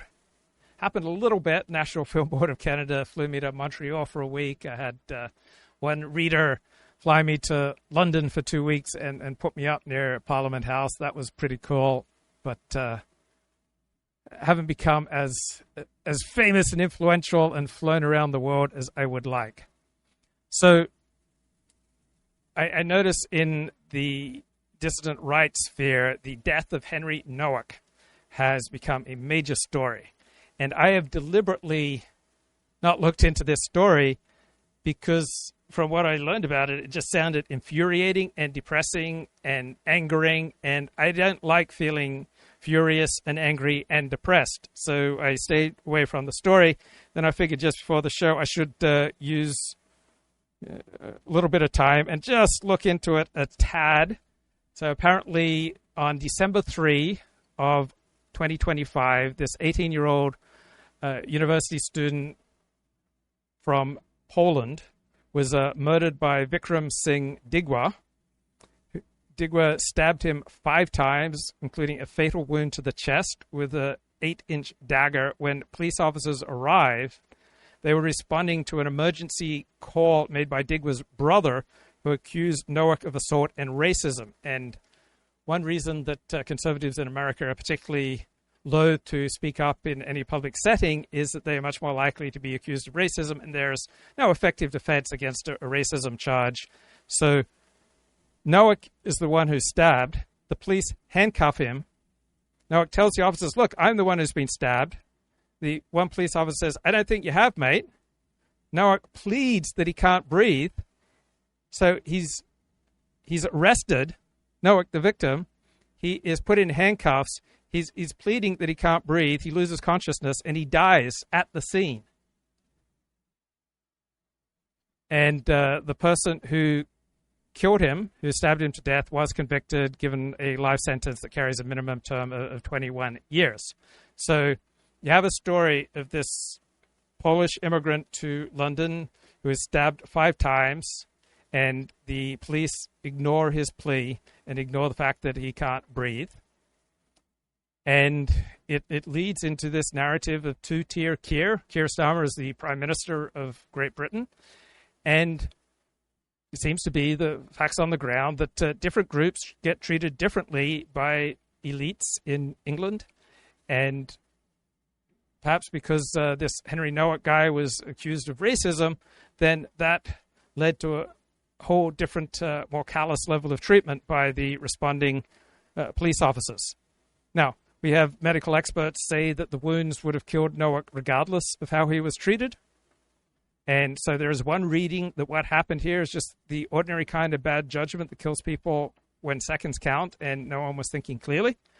Then you can also make the charge, look, this is two-tier policing because of the fear instilled in police of being perceived in the slightest of being racist. Police officers fear a racism accusation charge more than they fear getting the facts wrong, and so they enforce the law differently. Now, the footage proves a catastrophe, but it doesn't prove a particular narrative. The footage proves that a man bled out and the police did not respond appropriately. The footage proves that the police officers believed the wrong account. Now, did their training predispose them to this? Did incentives predispose them to this? Was it just plain incompetence? Right? One night's video can't settle that.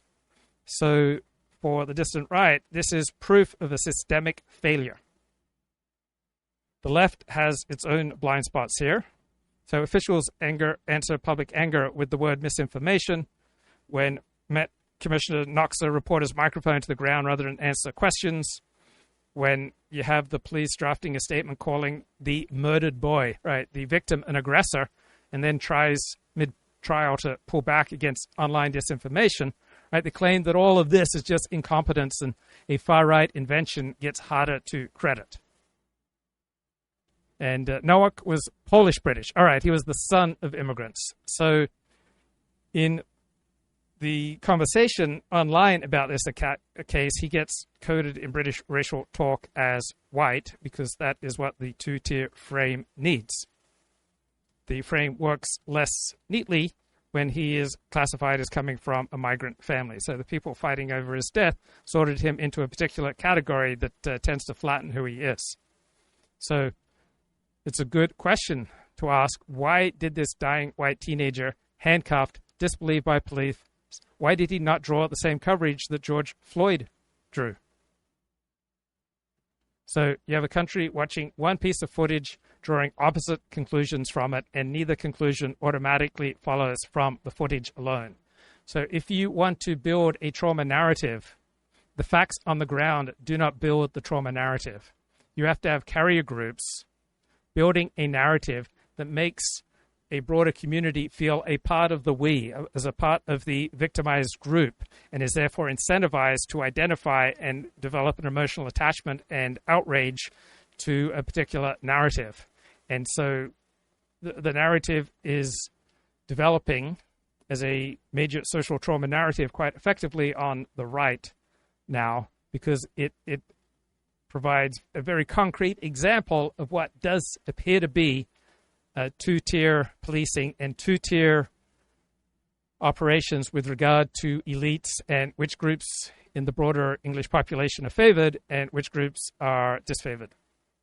Right, here is Mark Halperin talking with, I think, Buck Sexton about what's going on with AI. And enjoy tax-free retirement income, guaranteed growth. They have unlimited money. They have huge aspirations. They know having a PR problem is a big problem. What should they be doing to change the perception that a lot of people in the country have, that I know you don't share, that they're going to doom the United States? What should they be spending their money on? What should their message be? So just how can the AI industry change the feeling that it's going to turn into Skynet and create like nuclear holocaust for the whole world? Yeah, well, destroy every job, just eventually kill all people, not be good for the environment. Like, what can they do? Because they have unlimited money. Very few things worry me in the long-term sense. So I tend to come at this, even though on the Clay and Buck show, I tend to be a little bit more of the pessimistic voice on some policy things. I would say this about AI. If you look at history, technology is always adopted, and over time, it becomes more of a net benefit than a drawback, I think, across the board. There's always the, oh my gosh, what's going to happen now? And people, remember when we were all supposed to think that with Y2K, the computers were all going to, shut down, be unusable, the world, a total zero. Nothing really happened there. Obviously, we've been told that climate change for decades is going to put Florida underwater. And meanwhile, Florida real estate prices in the South here have never been higher than they are. And so I think on AI, there's a couple of things. Do you know who Naval Ravikant is? Really interesting guy. You know Naval. I think smart. Megan's had him on the show. Super, super smart guy. I like to give him credit for this because I think it's such an important paradigm. It's just such an important way to think about it. There's status and there's wealth. And those are different things. And if you look at historically, anyone alive today living a basic, standard American lifestyle is wealthier than any American really would have been on a whole range of factors. Call it 100 years ago, maybe even 50 years ago. You pick your timeline, right? Yeah. You have better food, better health care, better longevity prospects. You drive a better car than a millionaire in the 1950s. Your cheapest Hyundai you can think of is like a spaceship, and in terms of safety and speed and comfort, that's wealth. Meaning that humanity and capitalism is, I think, the best example of this overall. That the world, the number of people who have been brought out of poverty because of capitalist systems in the last 150 years is greater than all the people in all of history before that who were pulled out of poverty. Okay. So the world can get a lot wealthier and is getting a lot wealthier. And I'm a big believer in that. Humanity, by that, I mean, we just have more stuff, better. A perfect example is food. Food is now a problem of overabundance, overwhelmingly. Even if you were to look at people that say are on supplemental nutritional assistance, formerly food stamps, Mark, their biggest problem is obesity. Too many calories. Obesity is fundamentally an issue of too many calories. If you look at the thermodynamics, we don't have mass starvation anymore unless it is man-made and in a certain place, right? People can use starvation as a weapon of war, but we don't have famine where just, there's no, my people are Irish. Oh, there's no potatoes. What are we going to eat now? Doesn't exist anymore. Humanity can get wealthier. Status is a different thing. How am I relative to my neighbors? How am I relative to the other people in my village or my city or whatever it may be? And people fight often over status. I'm actually reading right now. I'm pretty early in it. About 100 pages into this book that's about in the 1960s, a researcher, an anthropologist. If I'm weaving too much, by the way, Mark, you can pull me back in. But I think no. I'm right on your lap. I'm treating you like four lives. I'm enjoying it. So okay, great. Because this guy, he was an anthropologist, and he went to the border of Brazil and Venezuela, where there was this uncontacted tribe called the Yanomamo, and he spent 17 months living with them. And this is a tribe that had no contact whatsoever with the outside world, spoke no language other than their own, obviously no written language, no electricity, all that sort of stuff. And he came back with some pretty interesting observations that, of course, the anthropology community, which is about as left-wing as any academic discipline, it's like sociology. I mean, it's just like left-wing Marxists who want to pretend that they're being scientific. He said, you know what? They fight a lot, meaning war. They have a lot of warfare between these different little tribes, different factions of the tribe, and they fight over women a lot. And it wasn't that they were starving to death. It was that they would get the spears and they would go stab each other and fight and kill each other in the jungle over women. So my point here is that that's a status issue, right? That's I want this thing, or a person in this case, pardon me, but I want this person because I want more wives, or I want, access to the most desirable female partner. It's not I'm starving to death. Wealth and status are, by the way, that's scandalized the anthropology community, because they're always led to believe that the only reason anyone goes to war is because of like outside influences, capitalism, white Europeans arriving, all that stuff. So the problem we're going to have with AI, to bring this all full circle, is that there's going to be extreme winners, and you're already starting to see this. I mean, I think the whole Sam Altman thing, switching a nonprofit to a for-profit company, it's absurd.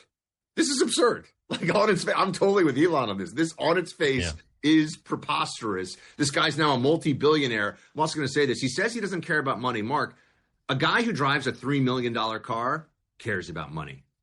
And he drives a $3 million sports car, which is just a bizarre, which I'm sure he never goes above 60 miles an hour in. So Sam Altman, I have no faith in whatsoever. I do not trust this guy. I think I'm very sketched out by his whole thing. So there's going to be some people that become incredibly rich and have a lot of influence. And that is, again, on the status side of things, going to create, I think, problems. They're going to have so much influence in society, so much money. They're going to make the robber barons, look very second tier. On the upside, though, the amount of prosperity that I think is coming from AI, and the time that you will get back to do more of what you want, and the overall increases in wealth, and this is a Naval point, we can get wealthy enough as a society where all material needs are met for everybody. And that's actually not crazy. I think that's actually a mathematical reality now. Certainly, it already kind of is in America, but I think globally that could be a reality because of the productivity gains of AI. So that's what I view it in that way. Like, people, like everyone, humanity is going to get richer. There will be some job losses. There will be some jobs created. It's a tool, but it net is going to make everybody a lot. There's going to create so much. It will create so much more abundance that people are going to have to find something to worry about other than not having enough stuff. That's my. So I agree with that analysis. Now, do you find yourself getting into unproductive and unprofitable conversations where you just both go down the same paths and don't listen to each other? So when the internet came out, all sorts of public personalities said it was a fad and a scam. And then on the other hand, there are enthusiastic personalities like myself who claim, oh, this is transformative, this is going to change the world. And the internet was obviously not a fad and not a scam. On the other hand, those who are arguing it would profoundly transform productivity, well, there's not much evidence that the internet has profoundly transformed productivity.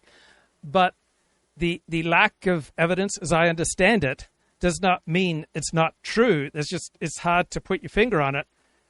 COVID hit, and tens of millions of Americans were able to work from home in a way that they could not have done prior to the internet. So I don't know why there is such a dramatic dearth of evidence, apparently, with regard to the productivity. So if you were earning $50 an hour or more, you did pretty well during COVID because you were likely able to work from home. And if you're earning under $40 an hour, you were massively hurt by COVID because you likely could not just work from a laptop from home. So I think that the AI revolution will be more transformative, more rapidly than the internet revolution. But I know most people don't like AI, and I keep getting into this repetitive conversation with a good friend who says to me, look, I know you love AI, but every day I see more evidence that it's a scam, and these AI companies are just going to go bankrupt, and Elon Musk is a scammer, and it's all BS. And I say, do you remember May 2000, where all these internet companies just went bust? It wouldn't change my view of the profound transformation that AI will wreak if all the leading AI companies go bust, right? They may go broke, and then someone else will buy them and reassemble them, and the AI revolution may hit later than expected, and the initial companies, right, they may not work out. But I do think it's significant that both OpenAI and Anthropic are tentatively valued at about $1 trillion. I do think that accords to something real. So even if a particular execution of AI doesn't work out, even if various AI companies go broke, I still think that technology with artificial intelligence will change our lives, change our economies. And I think it's quite interesting. I'm not opposed to these major AI companies handing over a portion of the proceeds to the American people, because no man walks alone, right? We all depend on each other. The AI companies are building something in America with the advantages that America provides, and maybe it'd be a good thing for them to give back some of that wealth to the American people to help ameliorate this dramatic difference between winners and losers. Would it be better for our society if people agreed with you now, or it doesn't matter and eventually they'll experience the upsides and it won't matter? Because I feel like the AI industry is pushing a boulder up a hill more than they have to, because most of the public doesn't agree with your optimism on this. Well, people fear change, and people are also attracted to narratives of catastrophe. Michael Crichton was my favorite. Michael Crichton and Tom Clancy. I joined the CIA because of Tom Clancy, so that's, you want to talk about having. I have not read Michael Crichton, but I've read probably a dozen Tom Clancy books. I enjoy Tom Clancy, and I don't listen to the Clay and Buck show. I don't listen to this guy, Buck Sexton, but I find myself agreeing with everything he's saying here. Influence on a young man's life. But Michael Crichton was the first author I ever really read who made me love just reading books for fun. But he had this, it was actually a sit down with Charlie Rose, if I remember correctly, maybe, 20 something years ago. Yeah. He talked about how when you're an author, when you're talking about things, if you tell people that things are terrible or that things are going to be terrible, everybody listens to you. I grew up a Seventh-day Adventist, and the whole narrative of Seventh-day Adventism was that the world was about to come to an end. And I noticed this general trend, this general theme, this general principle in life. The better your life, the less you need a narrative of catastrophe. The more you resonate with a narrative of catastrophe, the worse the quality of your life. So when people tell me that the American economy is going to hell, when people tell me that AI is all a scam, I don't think they're really talking to me about me. They're talking to me about their own lives. And they're essentially admitting, my life sucks. I need other people to match my own depression, my own sadness, my own catastrophe. And so I want everyone else to suffer like I'm suffering. I think as I look back to some of my terrible behavior with matches when I was about 7 years of age, I was unhappy and I wanted to make everyone around me unhappy. And so when you hear people talking about the economy or AI, usually I think they are primarily talking about themselves. I am a happy, optimistic person, and so I look for a happy, optimistic perspective on reality. If you are sad and depressed, you are going to resonate and thrill to and be excited about and prefer narratives of catastrophe. If you have a narrative of catastrophe about America or AI, I would propose to you that this is primarily about the lack of anything good in your own life and your own need for other people to be as miserable as you, and that doesn't have any necessary accord with broader reality. And nobody holds you accountable when it's not terrible because, hey, it all worked out. Right. Catastrophism sells is really the point, right? Catastrophism, but in fact, if you tell people things. He's absolutely right there. So let me engage with the chat. Did Mark Halperin weigh in on the sex war for status? He did not, but I want to talk about the Mark Halperin trajectory with regard to those 2017 Me Too allegations. Bob says the conventional Jordan Peterson wisdom here: material needs being met solve one problem, but will create new problems such as lack of meaning. Bro, you are buying into the lack of meaning narrative, and that's sad. If you have normal human relations, you don't suffer from a lack of meaning. The only people who suffer from a lack of meaning are marginalized losers. You start talking about lack of meaning, and the people who profit from lack of meaning, they are selling a narrative to marginalized losers. If you have an average or better family life, if you have an average or better communal life, job life, professional life, career life, education life, community life, right? If you have people who care about you, if you love a few people, right? If you love 5 people, you do not lack for meaning in your life. You only lack for meaning in your life if you don't love people. If you don't have any friendships or family relations that are of consequence. So the search for meaning is a flashing, blaring red light. And I can speak from firsthand experience because I had this, particularly when I was bedridden for 6 years in my 20s with chronic fatigue syndrome. My whole life fell apart. I couldn't do anything. I couldn't achieve anything. I had zero status. People my own age wanted nothing to do with me. Well, people over 40, almost all of them treated me with empathy. But when I was at my lowest, when I could produce nothing, when I had no reason to feel pride, right, that's when I was most desperate for meaning.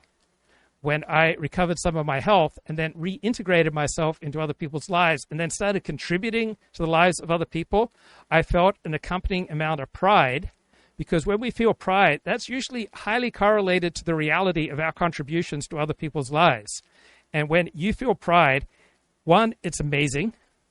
2, it's almost always highly correlated with reality.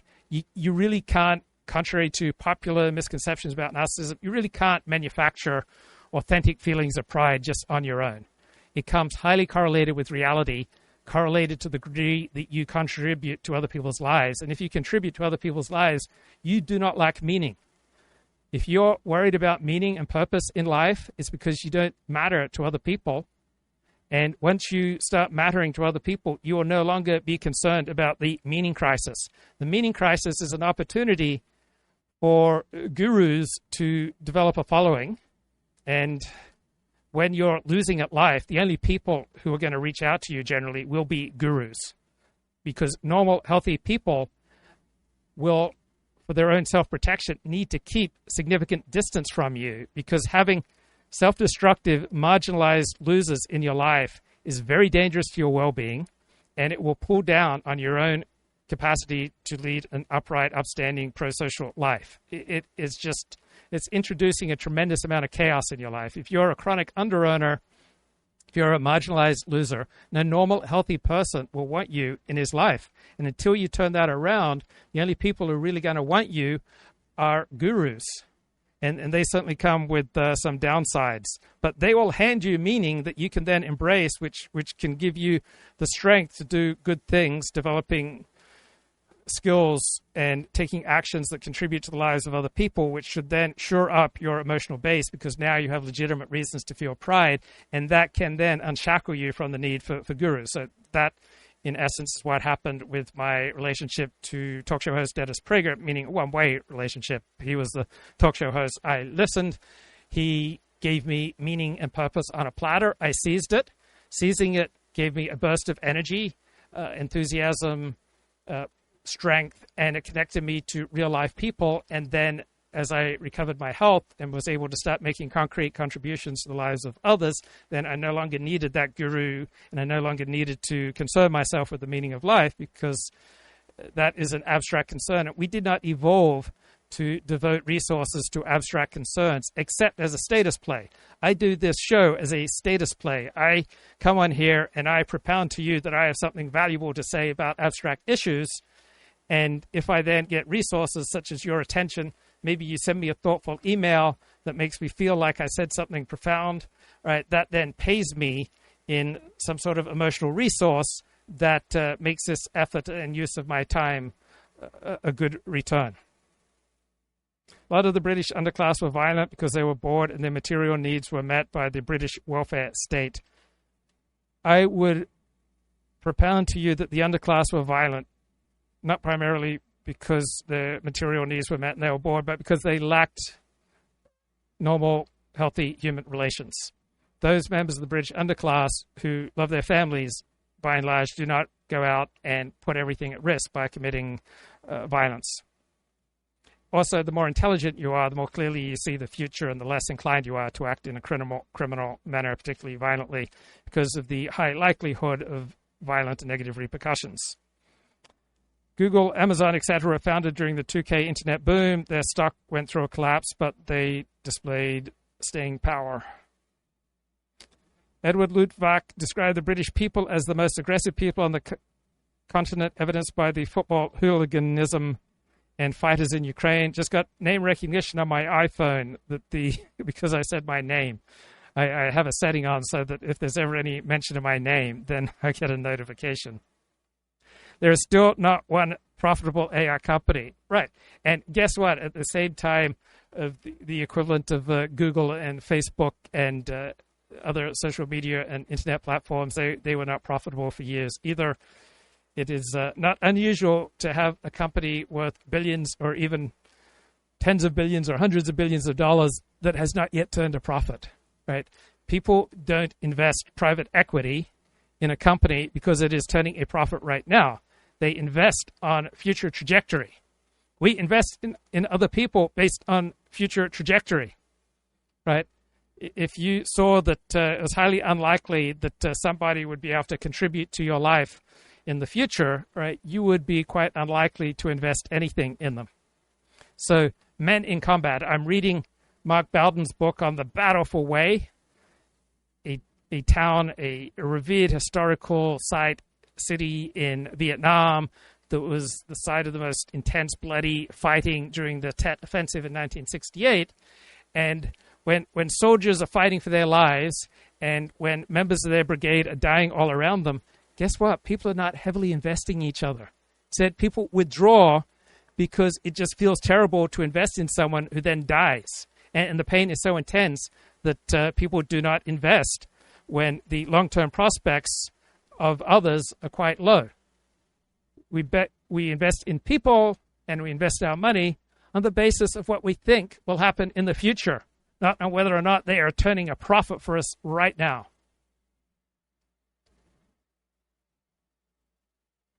Things are going to be good. It's not that they won't listen, they get mad at you. And I've experienced this even on radio when I tell people, I said this the first year of the Trump administration, 2.0. So guys, this is about as good as it gets. Our team has kicked the other team's ass. The economy's great. We're not at war. The border is secure. Like, enjoy this because things are actually really good. There are still problems, but things are really good. People get mad at me. I can go on the air and say, we're all going to die. We're all going to die, which, by the way, is obviously a true statement. We are all going to die. I just don't think we're all going to die tomorrow. And people will say, really? Tell me more. Tell me why. And this goes to maybe is it the amygdala, like the lizard brain, right? The fear center, where people automatically, I think, are bioengineered to tune in to messages that are scary sounding. So on AI, if you want people to listen to you, you talk about how bad and scary it is. Now, to be fair, I know people like Elon's way smarter than I am and way more important to the world than I am. Right. If you want to get support for your political party, talk about how scary the enemy is. Right. If you're a Democrat, the quickest, most effective way to gain resources and support is to talk about how horrible Donald Trump is. If you're a Republican or a MAGA supporter, right, talk about how horrible the Democrats are. That's the most effective way to get people's attention. Give them a narrative of catastrophe. People who are losers love narratives of catastrophe. People who are winners don't have any emotional need for a narrative of catastrophe. So when he says that he's worried about where AI is going, I listen, but I think that's more of a caution and less of a catastrophism. Yeah, because it's coming no matter what. So question from the chat, and I am honored that you asked me, and I want to then add the proviso, almost all advice is just BS, because I don't know you, I don't know your situation. Virtually no advice is generalizable, but it makes me feel good that you asked me. And so I'm going to speak to it as though I have something to contribute, because if I didn't feel like I had something valuable to contribute, I wouldn't be here. Any advice for someone who has a serious criminal record and wants to rebuild a decent life in some way? So first, face the brutal reality that most sane, healthy people will not want you in their life. So the alternative is guru/religion. Right? If you contribute to a religion, so Islam, for example, is very successful at recruiting in prisons, but plenty of Christian churches will embrace a sinner. So normal people are going to shy away from someone with a serious criminal record. Basically, the only people who will embrace someone with a serious criminal record, meaning individual or group that is pro-social, will be a group that is altruistic, and usually that requires religion. So the easiest way to recover your life in that circumstance is to embrace religion. Meaning you just have to show up and not be an idiot. So you want to manage this properly and have the public's expectations in line with what the reality will be. I'm not worried. I think AI is going to be fantastic. Think about the disease. I wrote a fabulous book, by the way. So this is Clay Travis here on the left, Buck Sexton on the right. It's Buck who's speaking. Called Manufacturing Delusion, which I highly recommend to all of your I'm folks glad it's within easy reach. I've learned. I keep it right there for all. It's like, don't leave home with that at the old Amex. I always have a copy of my book around. But no, really, the book deals with essentially, well, obviously mass delusions and delusion formation, but I also get into cults and the psychology of attachment to falsehood, or the attachment to ideas that are that should be self-refuting or obviously incorrect. And the deeper into it you can get somebody, the harder it is to get them out a lot of the time. You have to remember that, right? It makes sense when you think about it, but So the big misconception of intellectuals is that if only people understood correctly, we wouldn't have these problems. But the reason that people are attracted to cults is because they serve a vital need. If you're a marginalized loser, right, healthy, successful people will not want you around. The only people that will want you around consistently are cults. So people join cults to meet very real needs that they can't meet elsewhere. People join extreme movements, marginalized movements, because nobody else will have them. Heroin addicts talk about heroin addicts being a family. Because if you're a healthy person, you don't want anyone addicted to heroin or addicted to anything too close to you, because those persons are dangerous. So Clay Travis and Buck Sexton, these took on Rush Limbaugh's old slot in June of 2021, and they run their show as a conversation. So Clay Travis comes from a legal background. He's an attorney, and then he moved into sports radio. So he talks fast, he talks loud, he's very bold. He will make his opinions very clear in about 30 seconds. He loves to make big, bold predictions. He loves to score them, right? He has all the traits that you'd expect from a winner in the sports opinion game. He'll tell you what he called, when he called it, and how right he was. He will frame politics in sporting terms. There are winners, there are losers, there are point spreads, there are box scores. He went to Vanderbilt Law School, which was an elite law school in the South. You'll hear his trial lawyer reflexes in how he forms his arguments. He's brash, he's frat house, he provokes on purpose, he picks fights. He loves to pound on the legacy media. He loves outrage porn. It's his fuel. His diction is plain, punchy, heavy on superlatives, round numbers, light on qualifiers. He sells confidence. Buck Sexton plays cool because he trained in the CIA. He trained in NYPD counterterrorism. And you hear that background sitting under his speech. So he talks slower. He clips his sentences. His sentences are shorter. He let pauses do more work. He reaches for the analyst vocabulary. He talks in terms of threat assessment, intelligence, sourcing. He likes to walk a reasoner through a chain of reasoning step by step. Clay Travis swings for the big emotional reaction. Buck Sexton comes in. He lowers the temperature. He sounds like a man briefing a room. His humor runs dry. It arrives late. It's an aside. And he is the more serious part of the show. So Travis pushes. Sexton settles. Somebody has been believing for months and months that the huge reveal is going to come, that all truth will emerge finally after the months of promises. They don't want to be told, actually, you've just been taken on a ride. So you just can keep pushing it out.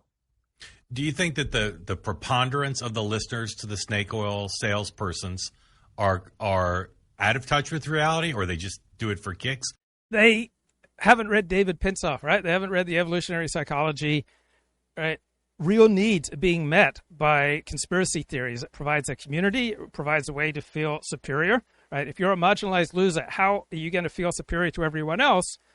Well, you can face up, yeah, I'm a marginalized loser, but at least I see through the bullshit. Conspiracy theories meet real needs. The popularity and influence of a narrative has absolutely nothing to do with whether it's true. Like, do you think that audience is gone forever as sane people, or no? We talk a lot about this on our show. I think that so many conspiracies have been proven true during COVID that there is a conspiratorial mindset that a certain segment of the population, not insubstantial, a quarter of news consumers, let's say, want to believe that there is somebody with grand designs who is pulling the strings at all points and that they're trying to tie it all together. And by the way, I think this is true on... So this is Clay Travis. So you don't reach this level of success by failing to tell an audience what it wants to hear. Right? To succeed in political talk radio, you need to be on the right. You need to be populist. You need to tell people a message that the elites, the institutions are screwing you over, but I'm here fighting for you. It's such a simple, dumb message, but it's the only one that seems to work in political talk radio. And Clay Travis and Buck Sexton, right, they both propound this stupid message. On the left and on the right. And I think this is always existed. So everything they're saying here about conspiracy theories would apply to their listeners. But I think COVID has accelerated it. The other part of this is whatever you believe, there's a video that makes it look like it should be true. And I think that's a little bit dangerous. I think what we're seeing. So almost all of modern Western thought is based on a faulty understanding of human nature. And few people have described the problem as accurately as John Mearsheimer in his 2018 book, The Great Delusion, Liberal Dreams and International Realities. And he just nails it here, and he simultaneously discredits every leading liberal activist, intellectual, pundit, writer. Right, he discredits the whole class, and everything that the elite class holds sacred is based on this faulty anthropology. So Mearsheimer says, my view is that we are profoundly social beings from the start to the finish of our lives. He's absolutely right. The best way to thrive, let alone survive, is to be in the center of the pack. Individualism is of secondary importance. Correct. Liberalism, right, coming from John Locke on down, downplays the social nature of human beings to the point of ignoring it. It treats people largely as atomistic actors. We're not individuals primarily. We are not atomistic actors. We believe what is convenient for us to believe. What is convenient for us to believe is decided by our upbringing and our social circle. If you get out of touch with the convenient beliefs of your particular circle, that will be very unprofitable to you. There's not one major personality that I can think of who has an opinion on the Iran war contrary to their coalitional position. Everybody is just speaking the convenient belief with regard to that war. Nobody, of which I'm aware, is willing to stand out. So political liberalism is an ideology that is individualist at its core. It assigns great importance to the concept, the claim, the fiction of inalienable rights for individuals. Right? There are no inalienable rights. These are a development, a construct, a fiction, which is quite useful. Many fictional stories are useful. So political liberalism is all about the individual. And this concern for individual rights is the whole basis of the universalist nature of globalism, universalism, liberalism, right? Everyone on the planet has the same inherent set of rights to gay marriage and transgender crossing and everything else that motivates people obsessed with individual rights. Conservatism in America buys into this, right? Conservatism presents itself. Conservatism on talk radio and in National Review, it's all about individual rights and freedom. Freedom has no objective meaning outside of a particular social setting. What liberals mean by freedom and conservatives mean by freedom means completely different things in 2026 as compared to 1986, compared to what freedom means in Germany under different historical conditions. The public and scholarly discourse about liberalism since World War II is obsessed with human rights, which are the rights of individuals. But we don't live, we don't operate, we don't work as individuals, as lone wolves. We are born into families and groups and communities, and these shape our identities well before we can assert our individualism. We develop strong attachments to our family, to our group, to our tribe, and we will often make great sacrifices for our in-group. We are tribal to our core. The best way to survive is to be embedded in the middle of the pack, in the middle of your community, extended family, your tribe, your coalition, and to cooperate with other members of your coalition. Of all the things that drive us, reason is the least important when compared to the power of social incentives, the power of upbringing, and the power of genetics. So, given that John Mearsheimer is absolutely right here, virtually every leading liberal thinker has a faulty anthropology. Right? The Declaration of Independence from 1776, it rests on a flawed picture of man. Its most famous sentences claim more than it can deliver. Start with self-evident. Right? Thomas Jefferson calls the equality of men and their unalienable rights truths that any mind can see. Not true. Right? Reason is the least important of what drives us behind innate sentiment and socialization.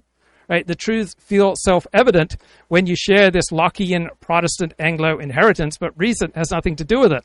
A Confucian scholar, a Bedouin chief would not find them obvious. Right? Self-evident shrinks to self-evident to men raised as we were raised.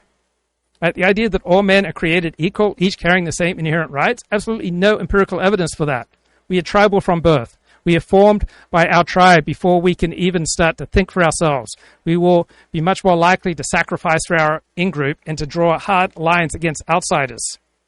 Right? The Declaration's universal claim is a fiction. It describes an aspiration. It does not describe reality. Right? The men who wrote all men are equal held slaves and counted most of mankind as not fully human.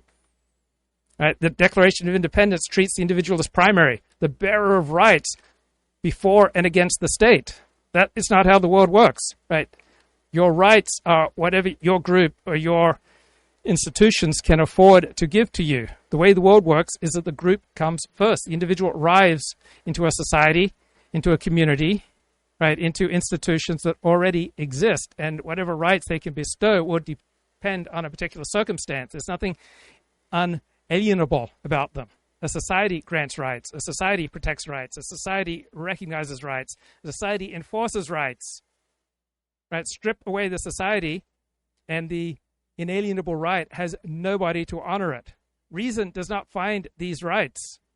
Thomas Jefferson says God gives them. Right? If you believe in the God of the Hebrew Bible and Protestant individualist interpretations, these sacred texts, then you can start to reason your way based on that towards this liberal perspective. The consent of the governed, right? The Declaration of Independence pictures free men constituting a government by agreement. That's not how people work. Societies do not begin with atomistic individuals making contracts. Right? People come into settings already formed by one particular people, and they have a thick shared past. Right? Consent was already given before you enter the realm. Now, the Declaration of Independence was a political act. It was not a report on human nature, so it doesn't really matter that it was based on false anthropology. The document did its job. Just like a winning narrative for Democrats or for Republicans or for a particular culture war, right, has absolutely nothing to do with whether it is true or not. Right, this is what I want to believe about the Lebanon war and the Iran war.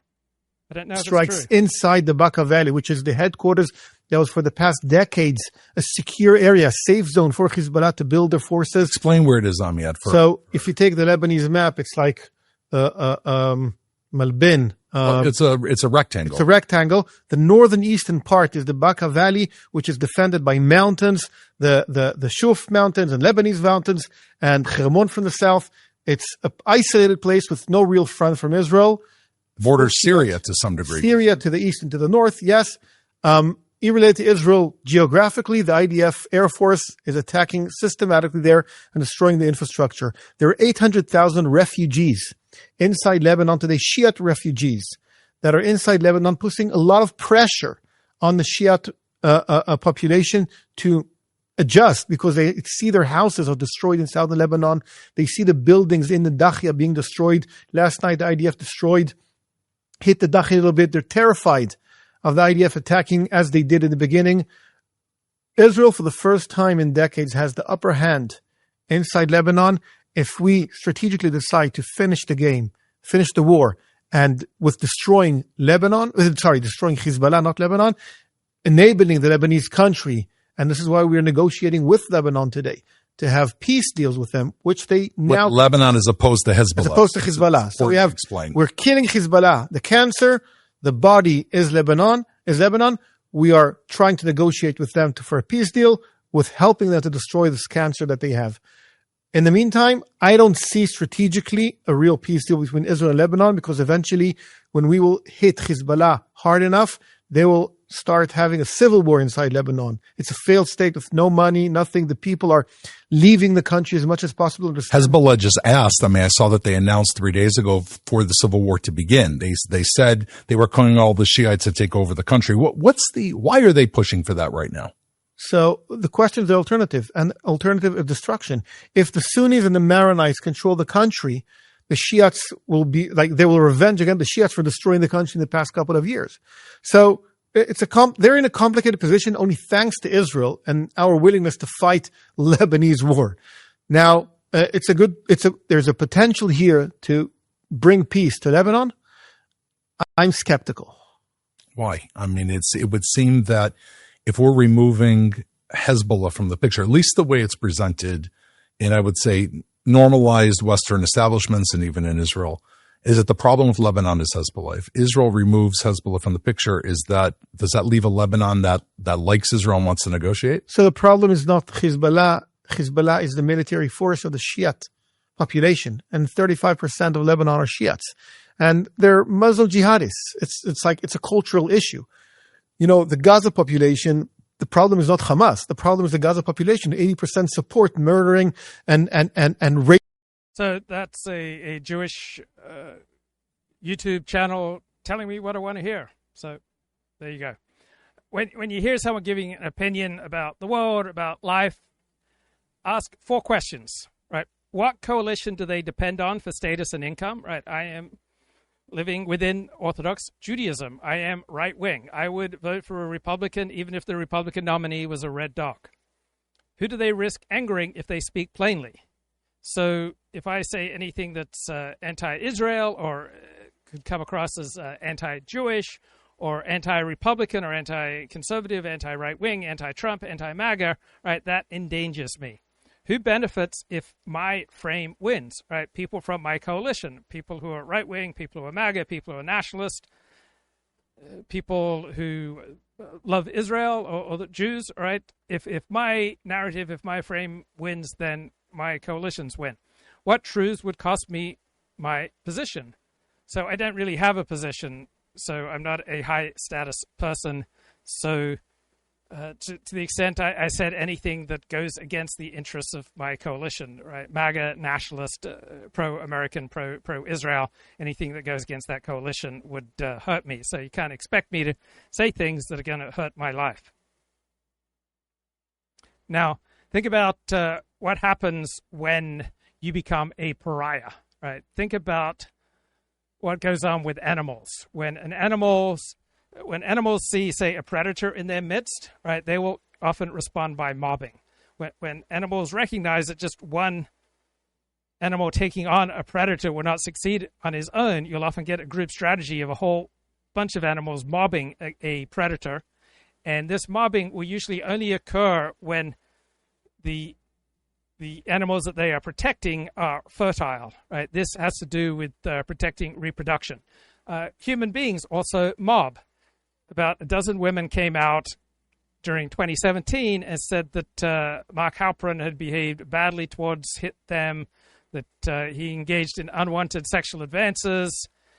There were no criminal cases launched, but when you hear their stories, you would think, oh, that's not good. Now, many of the people who attacked Mark Halperin in 2017, such as Megyn Kelly and Meghan McCain, right, they have now come around to extending Mark the presumption of grace and forgiveness, right? They are no longer attacking Mark Halperin. Now they're working with Mark Halperin. So the tide has shifted. Halperin tried to get back into major network news. He was refused. So instead, he developed his own company, Two Way. And he has about 70,000 YouTube subscribers. He's raised millions of dollars in seed money. And he can now contribute.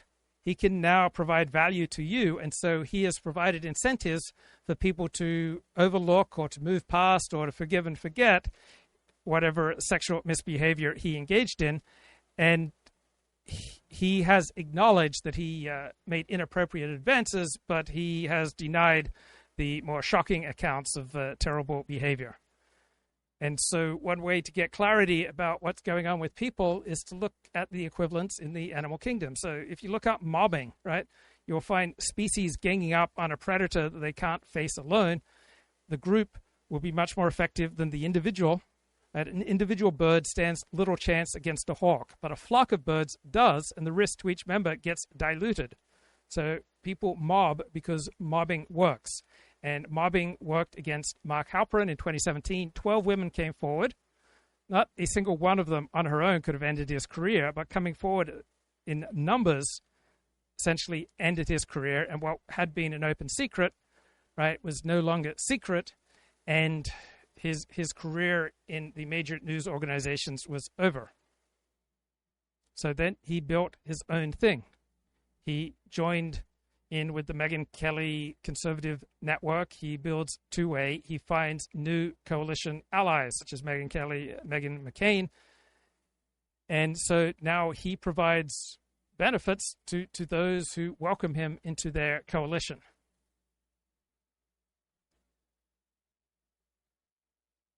Raping babies. So, like, it's Jewish babies, obviously. So the problem, we tend to look at the military force, the political force, as the enemy. It's a false Western premise. The problem is culture. The problem is specific religions who, by definition, want to destroy their enemies. And we are kuffar, we're heretics. Heretics. Right. In the eyes of Islam. Kufa, by the way, is related to Kufar is kofer. It's kofer. And so what's the primary reason that so many people have turned against Israel? Did they suddenly become bad people? Are they victims of misinformation? No. There are structural reasons. For example, if you are skeptical of America's institutions, that will make you more skeptical of Jews, because Jews have enjoyed disproportionate success in American institutions and have come to disproportionately to their relative numbers in the population, represent the major power players in American institutions. So if you are institution skeptical, you are very likely to be skeptical of Jews, because Jews have come to represent American institutions. There are many benefits to Jews succeeding in American institutions, but those benefits, like all benefits, come with a price. If you are anti-globalist and pro-nationalist, then the long rhetoric about international global humanism and we must support Israel because it is a democracy, this kind of internationalist, globalist, liberal rhetoric will be unappealing to you. And so when those arguments are mustered on Israel's behalf, you will be predisposed to be skeptical towards Israel. Also, there's been a significant reduction in Islamic terror in the West. If there was a significant uptick in Islamic terror in the West, then there would be an increase in negative feelings towards Islam, And when you have an enemy, you will look to side with other people who share your distaste for your enemy. So if there's an increase in Islamic terror, then you will find less hatred of Israel. So people don't shift their allegiances on the basis of universal globalist truths or philosophical principles. People shift their allegiances on the basis of what is convenient for them in their coalition. So people don't become bad, and because they become bad, then they hate Israel. People do what's convenient. When structural situations change, then attitudes towards Israel and towards Jews will change. But right now, nationalists, populists, all sorts of different groups have found it convenient within their tribe to be more anti-Israel. When the structure changes, the facts on the ground change, right? Incentives change, then people move back. Overwhelmingly, people primarily care about their own.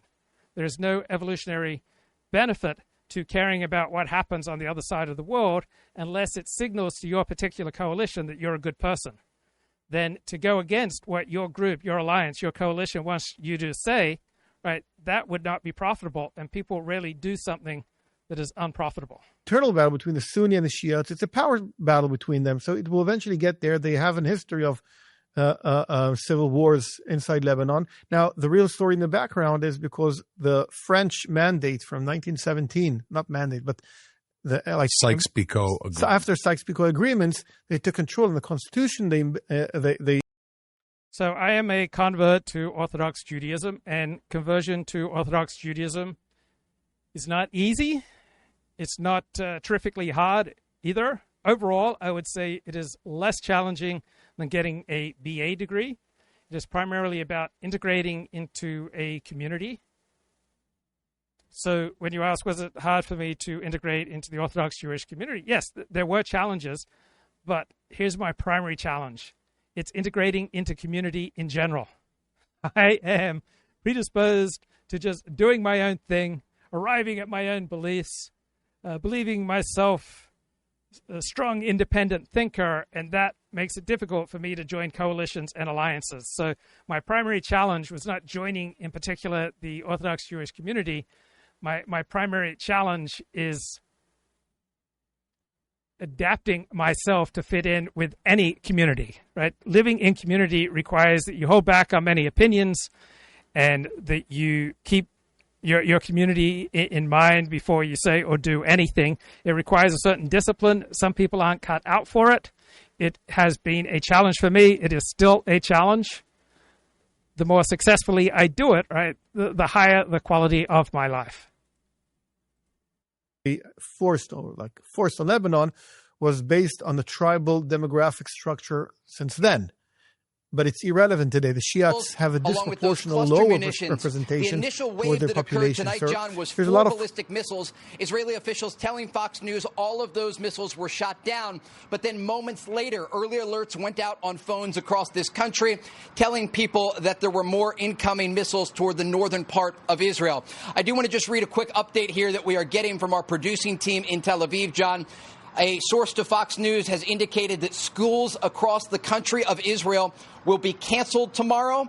And the IDF currently is telling civilians here to listen closely to updates that are expected to come in the minutes and hours ahead about the ongoing missile attack that is currently taking place. But again, John, Fox News can report at this hour there is an ongoing Iranian missile attack against Israel that is currently targeting the northern part of this country. Iranian officials, including a top parliament member earlier today, threatened to target Israel in response to the strikes against Beirut earlier today. There was also a statement from Iran's top negotiator, Mohammad Khalibaf, the parliament speaker, who tied the situation in Lebanon to the ongoing efforts to reach a broader agreement between the United States and Iran. Again, sources telling Fox News they do believe there will be a response to this ongoing missile attack. And again, as we speak right now, there are more and more alerts coming in to Hadera. This is much closer to Tel Aviv. And so these alerts, I'm confirming with my team here, are starting to make their way south to the outskirts of Tel Aviv, an indication that there is a widespread ongoing Iranian ballistic missile attack against this country. John? That suggests that the U.S. and Israeli efforts to take out the ballistic missile systems and launchers has not yet been entirely successful, Trey. Exactly. The Iranians still have a ballistic missile supply, despite the fact that they were hit hard during Operation Epic Fury. And our team here, just as we are reporting off in the distance, could see 4 incoming Iranian ballistic missiles. We're going to stay here for the moment, John. Again, there are no alerts in Tel Aviv right now. But before we started, we could see one of those missiles soaring through the sky, headed toward the city of Haifa. But those alerts that are coming in right now are even near to the city of Hadera, which is south of Haifa, north of Tel Aviv. I'm told by my producer, Yonat Freeling, right now that there is a 3rd round of missiles expected to trigger sirens here in Israel in a matter of minutes. Again, this is taking place, according to the Iranians, in response. And we are getting a statement right now, John, from Iran's IRGC that says the Israeli army must stop its attacks on Lebanon. And if it expands its attacks or responds to Iran's actions, quote, it will face more crushing and regretful blows. Again, that statement coming from Iran's IRGC. Iranian state media, John, right now says the initial reports of a second wave of missiles towards Israel have been announced. And again, this is Iranian state media, and it gives you a sense of the real-time updates that those who are watching in Iran are getting about the situation right now. And the alerts are nonstop, John, across, again, in Haifa, that northern Israeli city, a population of hundreds of thousands of people, and the surrounding area more than 1 million. This is a significant attack against the state of Israel. And again, sources telling Fox News they do believe there will be a response to the ongoing missile fire that is taking place.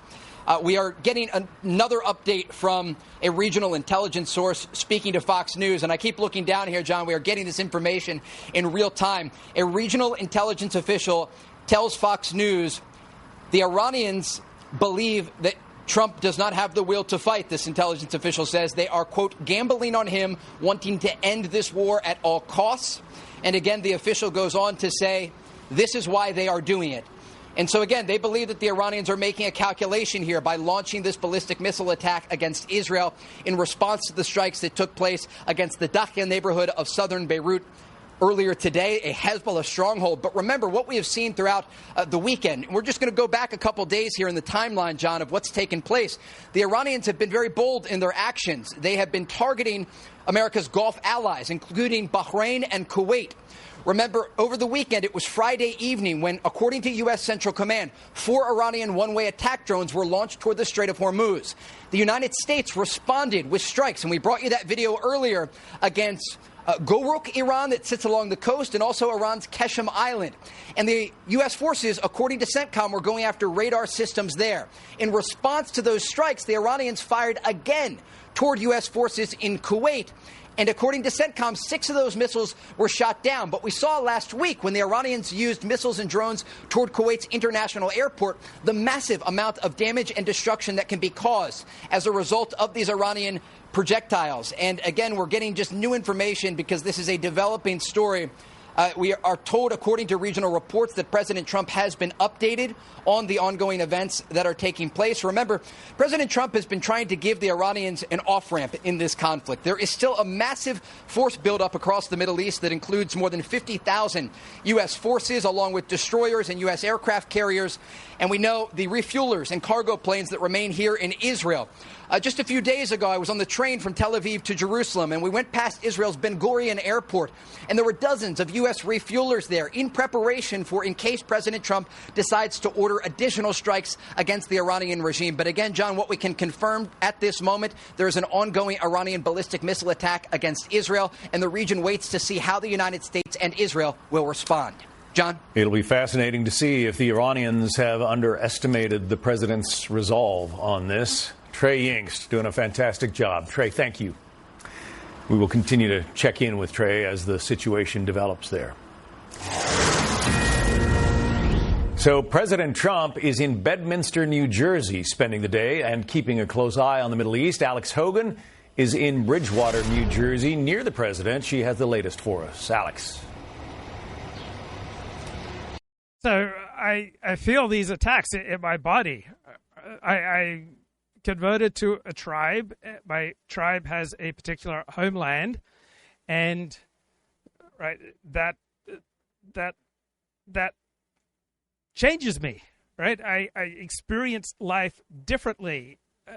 I am not buffered, right? These things go on outside of me. These things happen in Israel, thousands of miles away, and yet I feel it, because the nature of reality is that we are all porous. We all develop attachments to people that we love and to our tribe, our religion, our in-group, and what happens to the group affects us.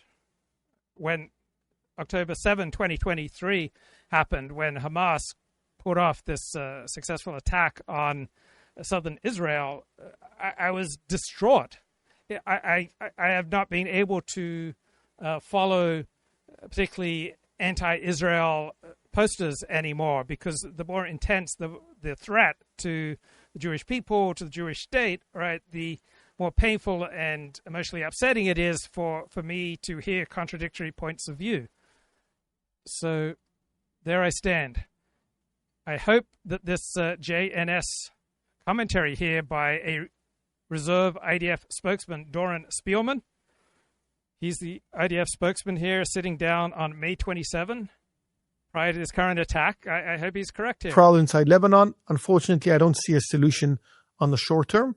So where does that leave us? Meaning, we're fighting Hezbollah, and you make a very strong point that Hezbollah is the ideological outgrowth of many of the Shiites. So Hezbollah fires rockets, fires drones into Israel, and Israel had promised Donald Trump that it would not respond by attacking Hezbollah strongholds in Beirut unless Israel proper was attacked. So there was a covert war where Hezbollah would attack Israeli soldiers in southern Lebanon, but would largely hold back from attacking Israel proper.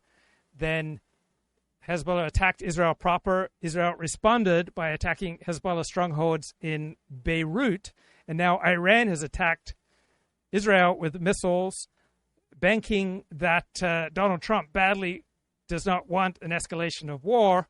And so if the United States responds, or if Israel restarts the war directly with Iran, then this will cost Israel global support and American support. To live in Lebanon. So even if Hezbollah is gone, you're left with a large Shiite population. It will result in most likely civil war between the Sunnis and the Maronites and the Shiites.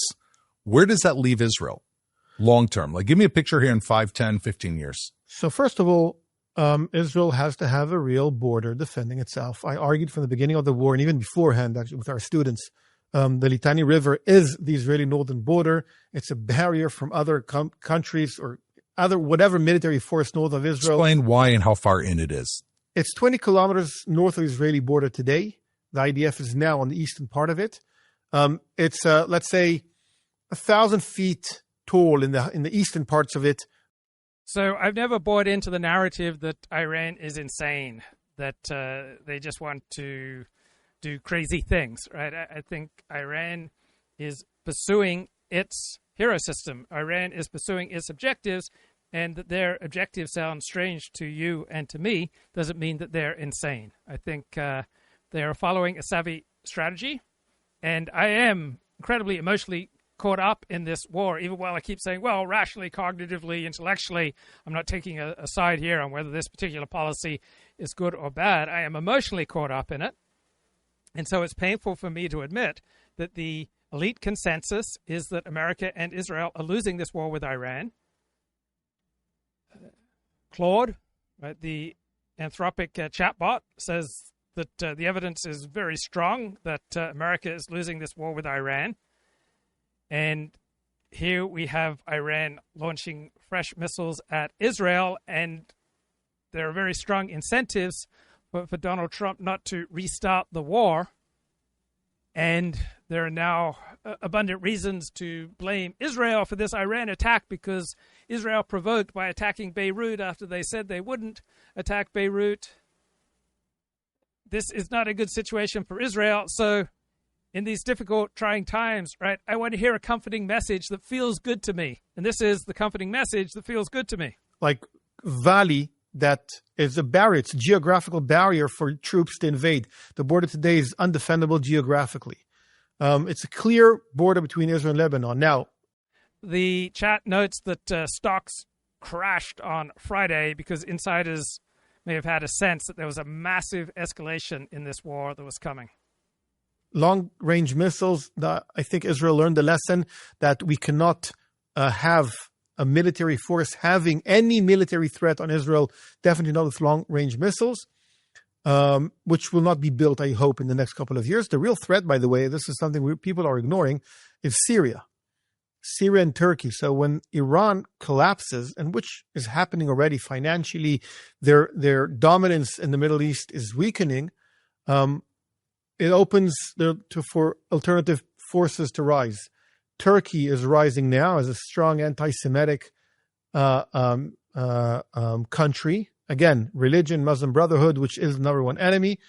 And if you think about it for a second, the Russian-Ukraine war will eventually end in some ways. But what happened is Russia and Ukraine have a gigantic military industry, will need to sell its goods to some people. And imagine a Syrian army built with Russian military industry.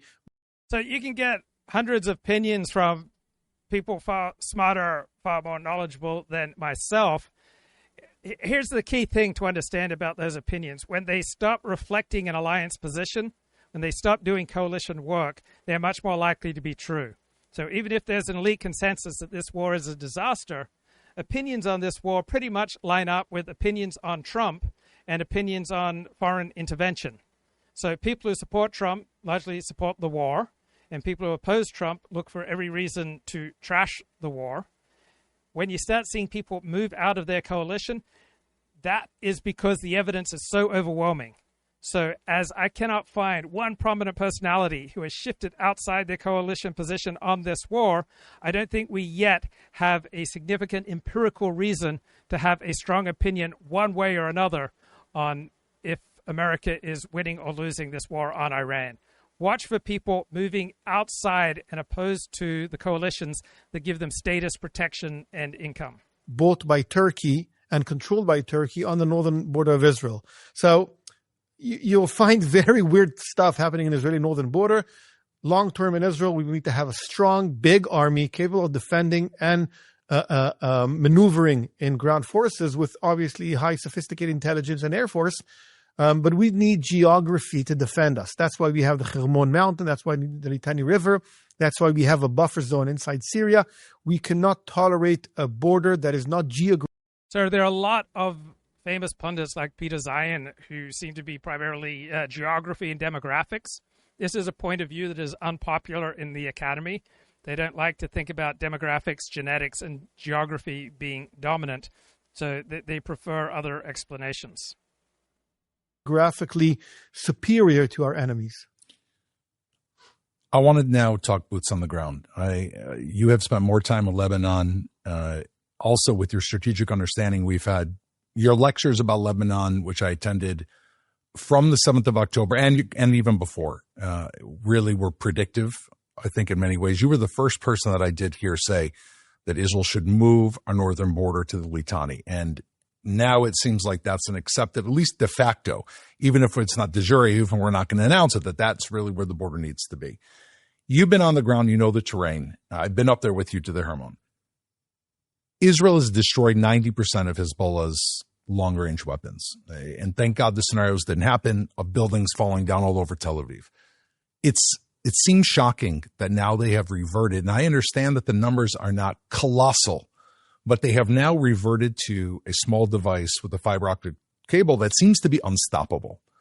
Can you explain how this works, why it's effective in Lebanon? And then I want to understand what's being done to stop it, because the stories are that Israeli soldiers are asking Lebanese fishermen for fishing nets to try to stop them. Yeah. So imagine moving from swords and arrows to rifles. So an arrow you can shoot from 10, 15, 30 meters. If you long range, so you get to 150 meters. Great.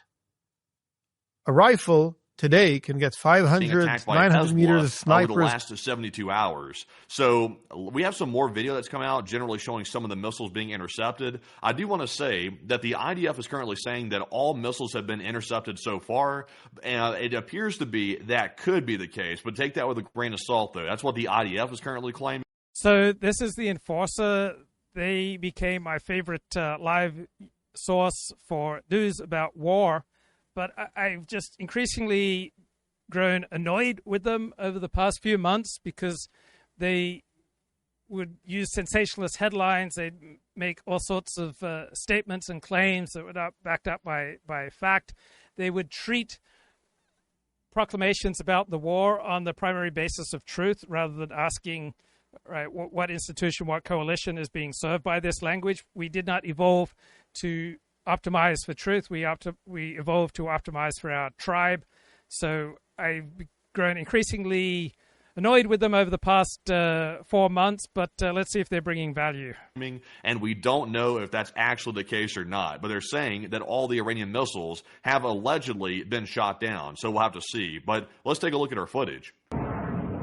We see here an air defense interceptor being launched from northern Israel to try and intercept and shoot down an incoming Iranian SRBM. We can also see another one of those incoming SRBMs right there overhead, making its way further into Israel. And you also see another clip of one right here.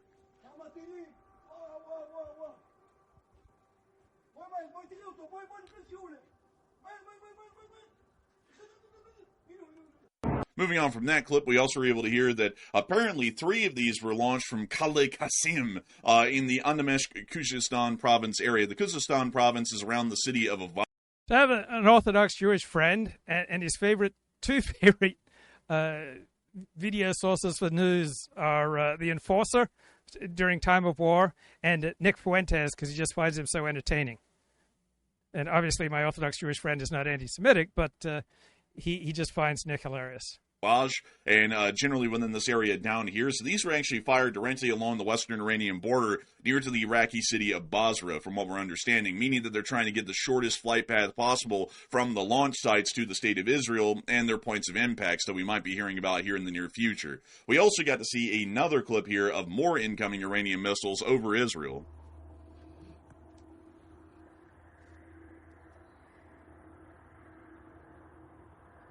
Oh, we got something not so great right here.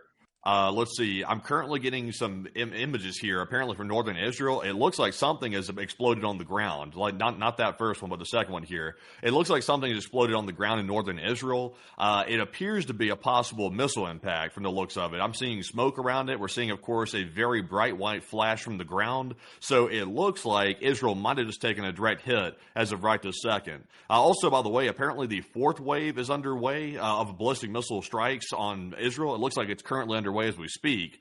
So that's not good, obviously, either. We're also hearing that there could be a possible explosion over Isfahan, Iran, from the looks of it. They're saying there's an explosion there, and we're also getting a video apparently showing an explosion in Isfahan, which is, of course, near an Iranian nuclear missile site as well. So we're also we're getting a lot of stuff happening right now. It looks like we're seeing anti-aircraft activity being reported over several areas of Iran right now. So it could be possible that maybe Iran is being engaged by Western forces. That could be what we're seeing right now. But, Enforcer, what do you make of that?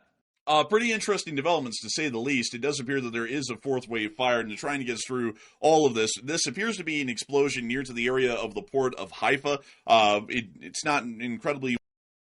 Okay, let's check in here with Fox News to get the latest from Fox. Hit if they are not successfully intercepted. So again, we'll continue to monitor what will come out of this in terms of a White House response. We did get a lid from the White House earlier this morning, meaning we don't expect to see or hear from the president in terms of making any public addresses. That being said, we do often see the president come on social media to address, really concerns across the board, weighing in on a wide array of topics.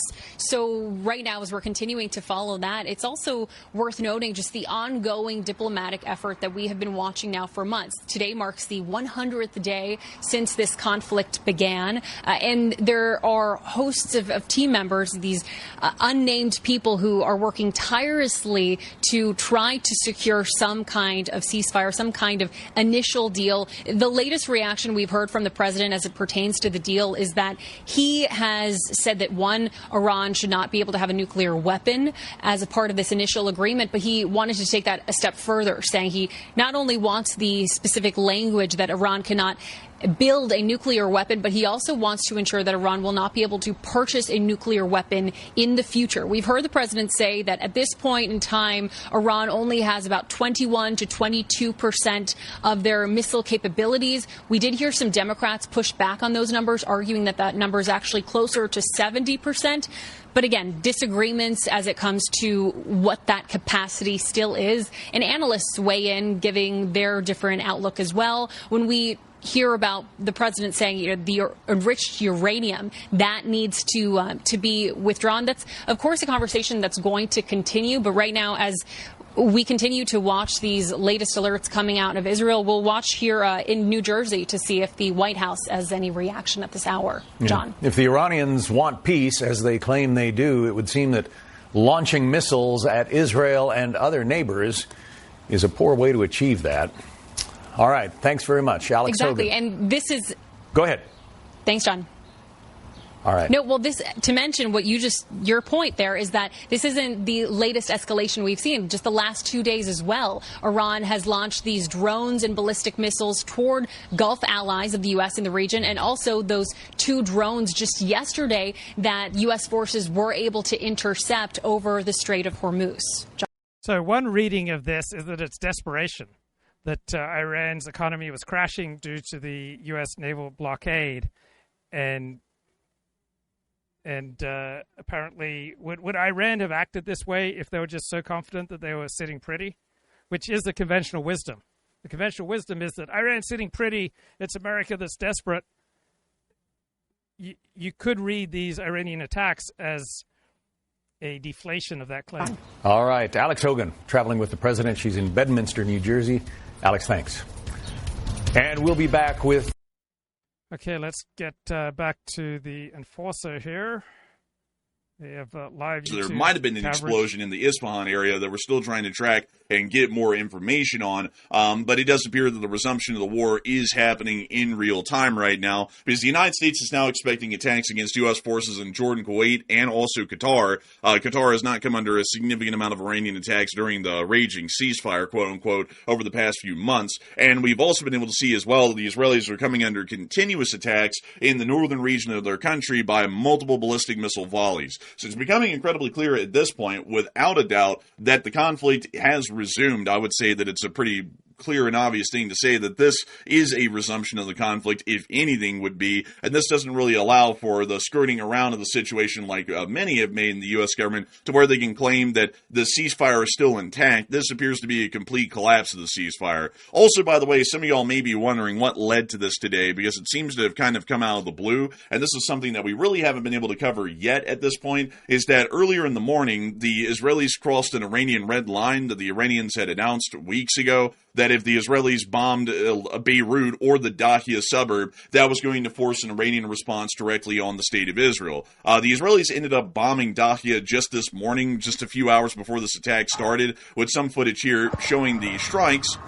and the aftermath of the actions. The Dahia suburb, to just make sure that everybody knows, is a hotbed of Hezbollah terrorist activities, and it's generally where most Hezbollah headquarters are found for the group that operates within southern Lebanon. So it's not exactly like the Israelis are attacking absolutely nothing. They are attacking the headquarters of Hezbollah. But at the same time, however, this was an Iranian red line that Iran had stated that if the Israelis bombed Dahia, the Iranians were going to respond with a significant ballistic missile barrage directed at Israel. And the Iranians responded with a direct missile barrage at Israel after Israel bombed the Dahia suburb. So that's generally the reason why we're actually watching what's happening right now, is because the Israelis crossed an Iranian red line, and it appears that the Iranian red lines are actually real, which is a little bit interesting, considering that they have been letting the U.S. do a pretty decent amount of things to them, and they hadn't done much of anything back. But we actually have more breaking news coming out at this moment. Okay, so this is very big breaking news right here. The IRGC has just made this statement that they said waves of missiles and drones will continue to be launched around the clock for the next 7 days until the enemy, meaning Israel, is deterred and ceases its crimes. They said for the next 7 days around the clock, they're going to be firing missiles at Israel. So that's a serious... So have you heard the phrase, money talks, BS walks? So... perhaps the strongest argument that Israel is winning its various wars since October 7 is that the Israeli stock market keeps going up. Right? It's very easy to say things, but it's much more challenging to invest. And if billions of dollars are investing that Israel is going to emerge stronger and safer after these wars, that is, I think, a more compelling argument than the opinion of pundits. As it gets right there. So that will force a response. It looks like I would not be surprised to see Tehran and also other major cities inside of Iran getting hit extremely hard over the next few hours. I would not be surprised to see that. That took place earlier today. He told me they were not coordinated with the United States, and I asked him for a reaction to the Israeli strikes against Hezbollah in Beirut, and President Trump said, "I'm not happy about it."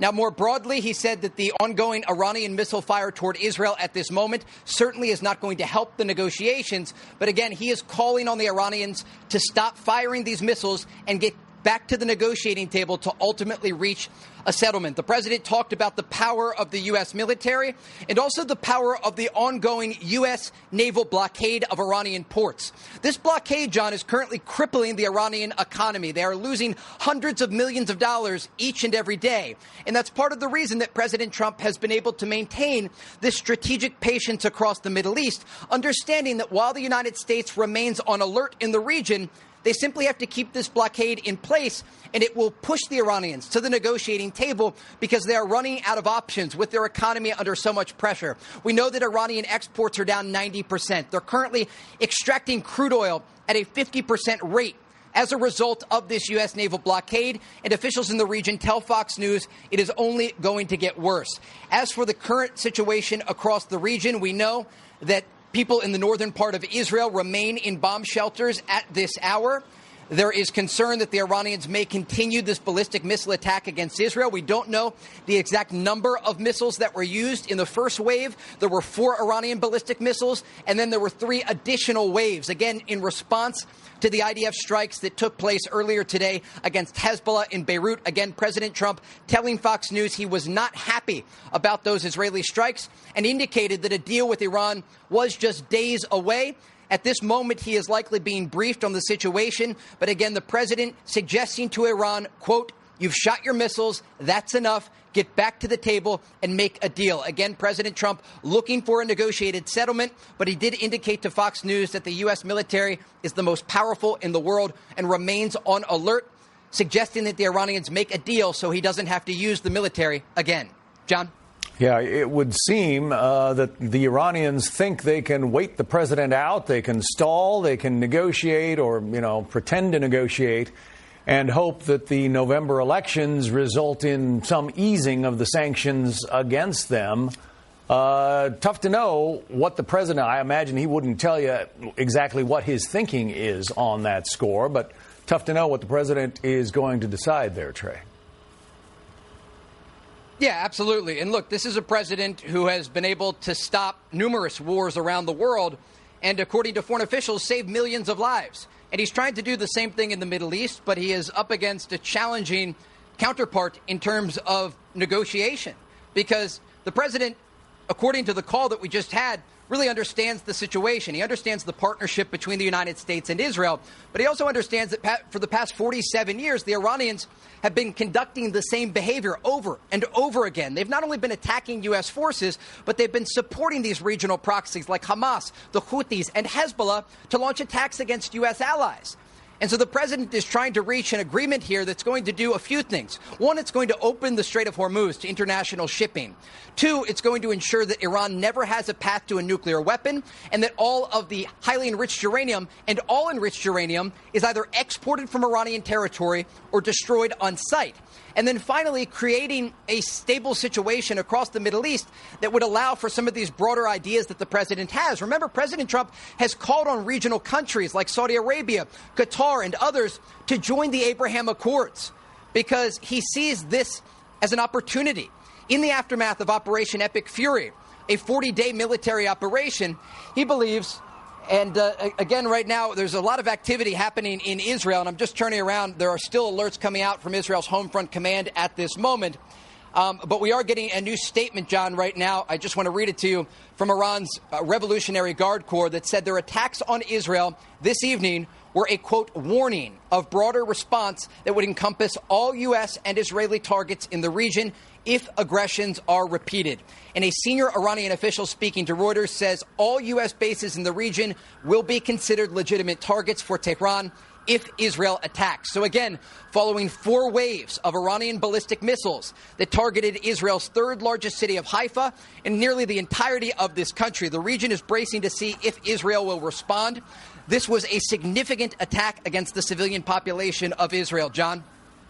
Yeah, and, you know, it would seem that if Iran is saying these attacks were a warning, that maybe they are done for now. But we'll get back to you in just a few minutes and see if there is, first of all, any response from the Israelis or the United States, and see if the missiles continue to rain down on Israel. Trey Yingst doing a great job covering the situation there from Tel Aviv. Trey, thank you. So breaking news here on the Fox Report, missiles flying from Iran toward Israel. More coverage in a moment. Okay, we'll keep an eye on all the different news sources. Let's get back to the operation against Israel was merely a warning, and if the aggressions are repeated, the responses will be broader and will encompass all American Zionist targets in the region. So that's conflicting with the other statement that we just heard, that the IRGC was saying that they would launch nonstop attacks for the next 7 days straight, around the clock. That's sort of conflicting with that. Also, by the way, this is not going to hold off the Israeli response. Israel is already saying that Tehran's going to burn, and we are expecting in the next hour or 2 hours or maybe even 3 that we'll likely see some sort of very strong Israeli response to this situation. I doubt the U.S. is going to be able to restrain Israel on this because, of course, Israel usually doesn't just sit back when they get attacked. They usually do something in response. So I doubt the U.S. will be able to rein Israel in if they wanted to even do that. And also, it'd be a little bit absurd to ask Israel not to respond, considering that they literally just got attacked, and this could have killed their civilians.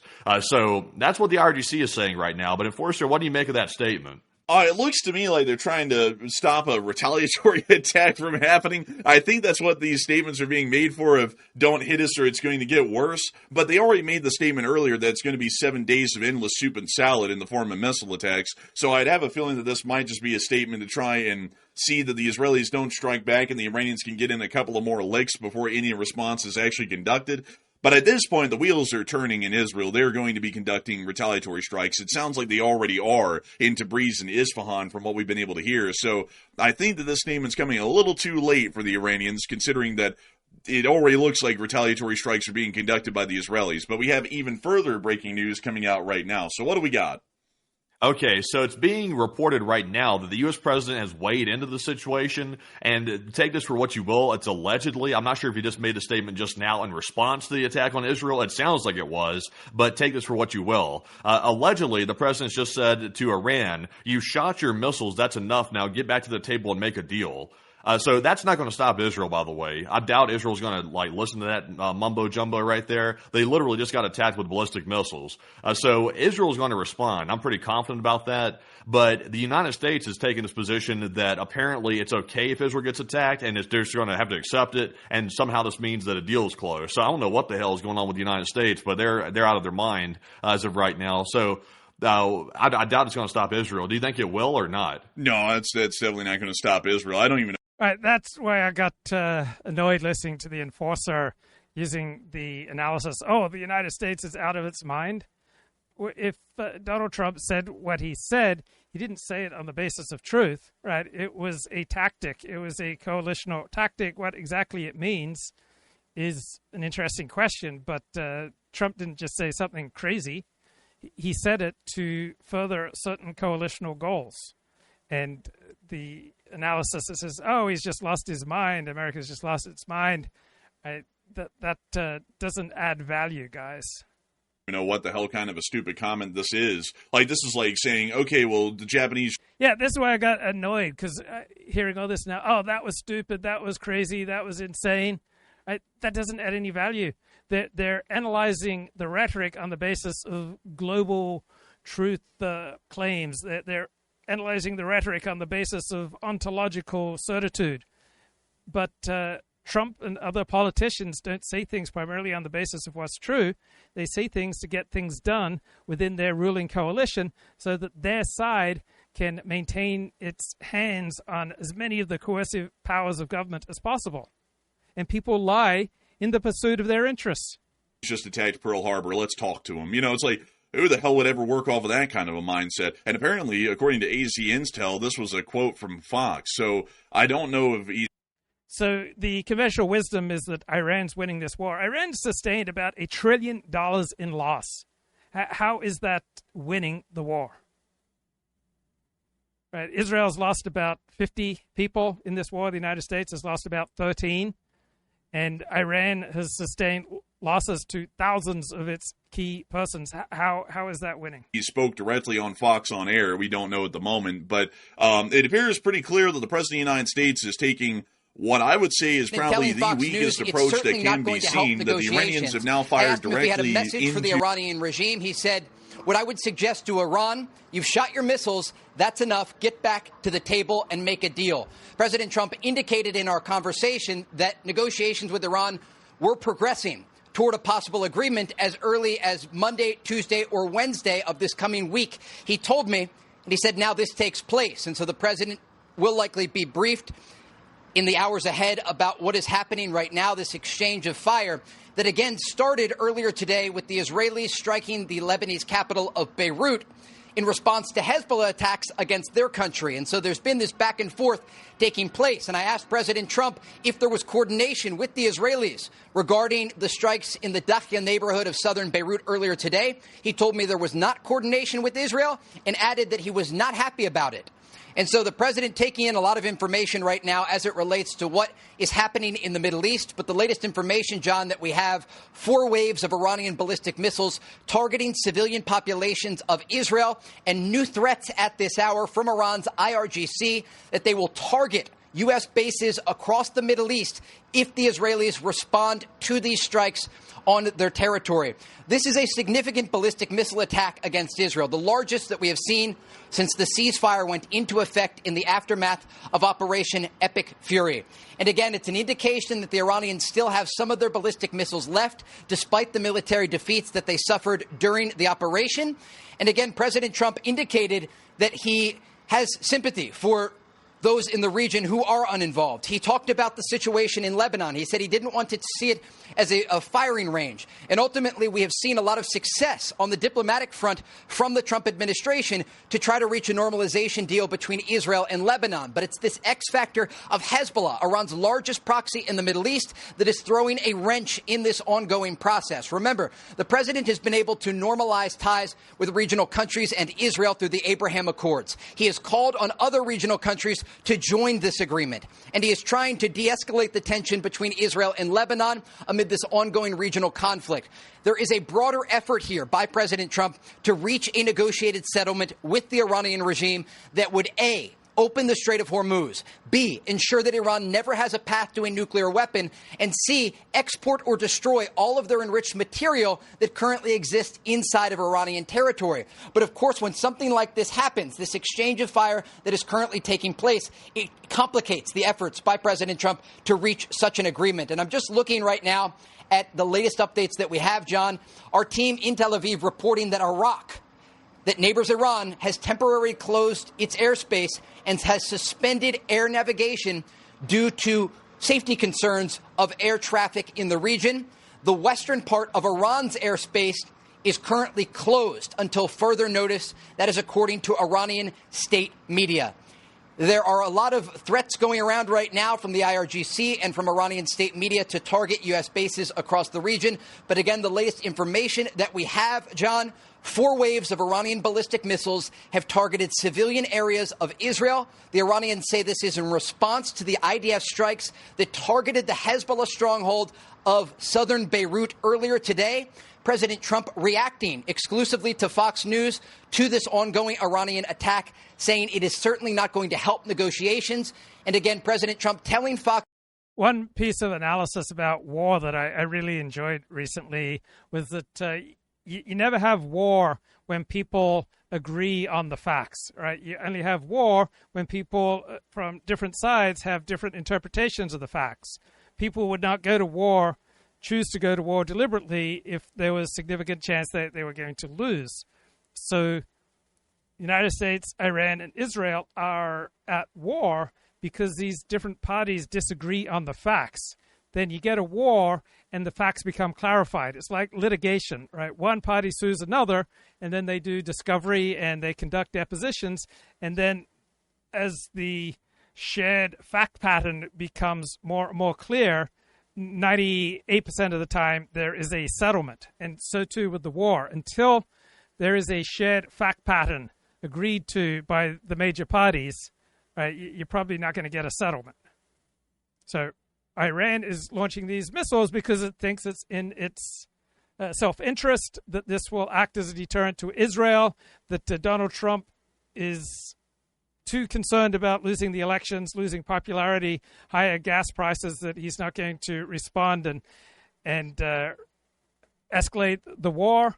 So we have a disagreement over facts leading to this battle.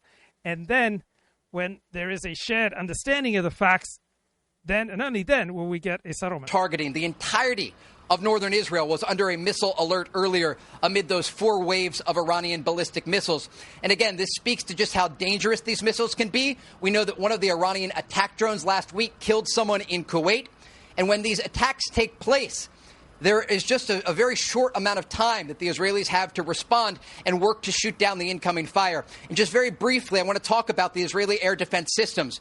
Something that President Trump did that was very important before Operation Epic Fury began is that with Secretary of War Pete Hegseth and their counterparts here in Israel, they planned not just on an offensive level, but also on a defensive level for the possibility of incoming Iranian fire. And so the Israelis have a tiered missile defense system with the Iron Dome at the lowest level, and then they have David Sling in the middle, and then the Arrow 2 and 3 system. But more broadly, they have U.S. THAAD and Patriot systems that have worked previously to shoot down incoming Iranian missile fire.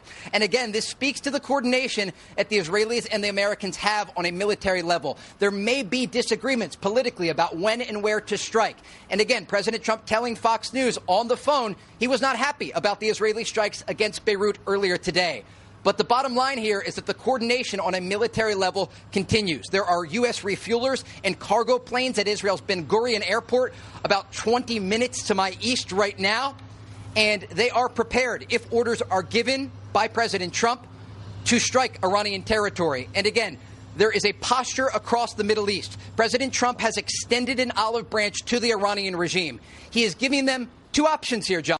Okay, he keeps repeating himself, so I'll try the enforcer. See if it's to result in any sort of a successful diplomatic resolution, because it's being shown at every level at this point that the United States is not going to get into a war. Iran could basically come into the Middle East regions and beat around the U.S. military and wipe out entire flight squadrons of aircraft if they wanted to, and the U.S. is just going to completely shrug that off and act like it's not happening. So I'm generally believing this is going to remain entirely between Israel and Iran for a while, unless if a U.S. base is attacked and a U.S. service member is killed, and then we might see that the U.S. does something. But at this point, I'm assuming that the United States is taking the weakest approach possible to the situation in every scenario, and that largely would facilitate that the United States does not get involved at all at this point, no matter what happens. Maybe so. I can only imagine the discussions that are about to be had because remember, folks, that just about, I think it was like 4 or 5 days ago, there was a phone call between the U.S. president and Netanyahu, and apparently the U.S. president confirmed that this is what happened. Apparently there was a bit of a cussing match that took place on the phone. It sounded like, I think maybe the U.S. president might have called Netanyahu a crazy bastard or something similar to that. I can't remember the exact wordage of it, but there was some pretty strong wordage exchanged between Netanyahu and the U.S. president. So there's some tensions already there. So I can only imagine what's going to be said over the phone at this time. It's probably going to be, telling Israel, you better not attack Iran or otherwise X, Y, and Z. So I just don't know. It seems to me like the escalation chain is already in motion. Israel's already vowed to respond to it, and I would be surprised if they didn't at this point. So Iran's vowing that if Israel even retaliates in the slightest, they're going to launch a larger attack even after that. So I think at this point, it's pretty much out of the U.S.'s control. It's going to go the way it's going to go, with or without the United States weighing into it. I think at this point, it's pretty much set. Yeah, I would say that I think at this point the course is set in place. An attack on the Israelis is generally going to be starting an entire broader conflict over again because the Israelis are going to attack the Iranians, and a lot of people for some reason have this idea that the Islamic Republic of Iran it only hates Israel, it doesn't hate the United States, but they are going to attack U.S. bases, and they're probably going to try and pull out the fine china to make sure that they can get. So think about yourself and what happens to you when you come under pressure, and then apply that analogy to Iran and Hezbollah and Lebanon and Israel, right? The more pressure you're under, the more desperate your situation, the more intense in-group solidarity you will feel, and the less you'll care about the out-group, and the more you will become willing to escalate. So these Iranian attacks give Israel the excuse to bomb everything that they want to bomb in Beirut, anything related to Hezbollah. They can go after Iranian oil infrastructure, right? The gloves may well come off. And then in turn, Iran says, we've got nothing to lose. We're going to take out Saudi Arabia's desalination plants. We're going to take out all the key infrastructure in the Gulf states. So we appear to be going up and up the escalation ladder right now. Get some U.S. casualties generally in the mix, which will largely force us back into the conflict to some extent. There's really no way at this point that a regional war or the resumption of the regional war can be avoided because most of the essential ingredients for the continuation of a full-blown regional war have just happened right now. The Israelis have been attacked, the Israelis have already counterattacked in some limited form, and the Iranians are making it clear that they're not going to be stopping anytime soon. So, Matthew, what else do we have for breaking news coming out right now? So Iran has just closed its western airspace to civil traffic. That also comes right after Iraq just closed their airspace as well. So it seems like the path is being cleared in the sky for Iranian missiles to make their way toward Iran for the attacks. It appears to be that is the case. We are hearing as well that Israeli officials are confirming that they are vowing to deliver what they call powerful response to Iran's ballistic missile fire. That's according to 2 Israeli officials. We're also hearing as well that apparently there will be a greater attack than Israel just saw, that Iran's talking about right now, if this attack follows through that Israel's talking about. So they're definitely setting up the stage for a big showdown between the two. Like I said, I think it's set in stone at this point that something's about to break out, that Israel's about to conduct. So I don't think there's any talking. I think Israel might actually jump and respond before the U.S. even has a chance to rein them in. That sounds like what they're about to do.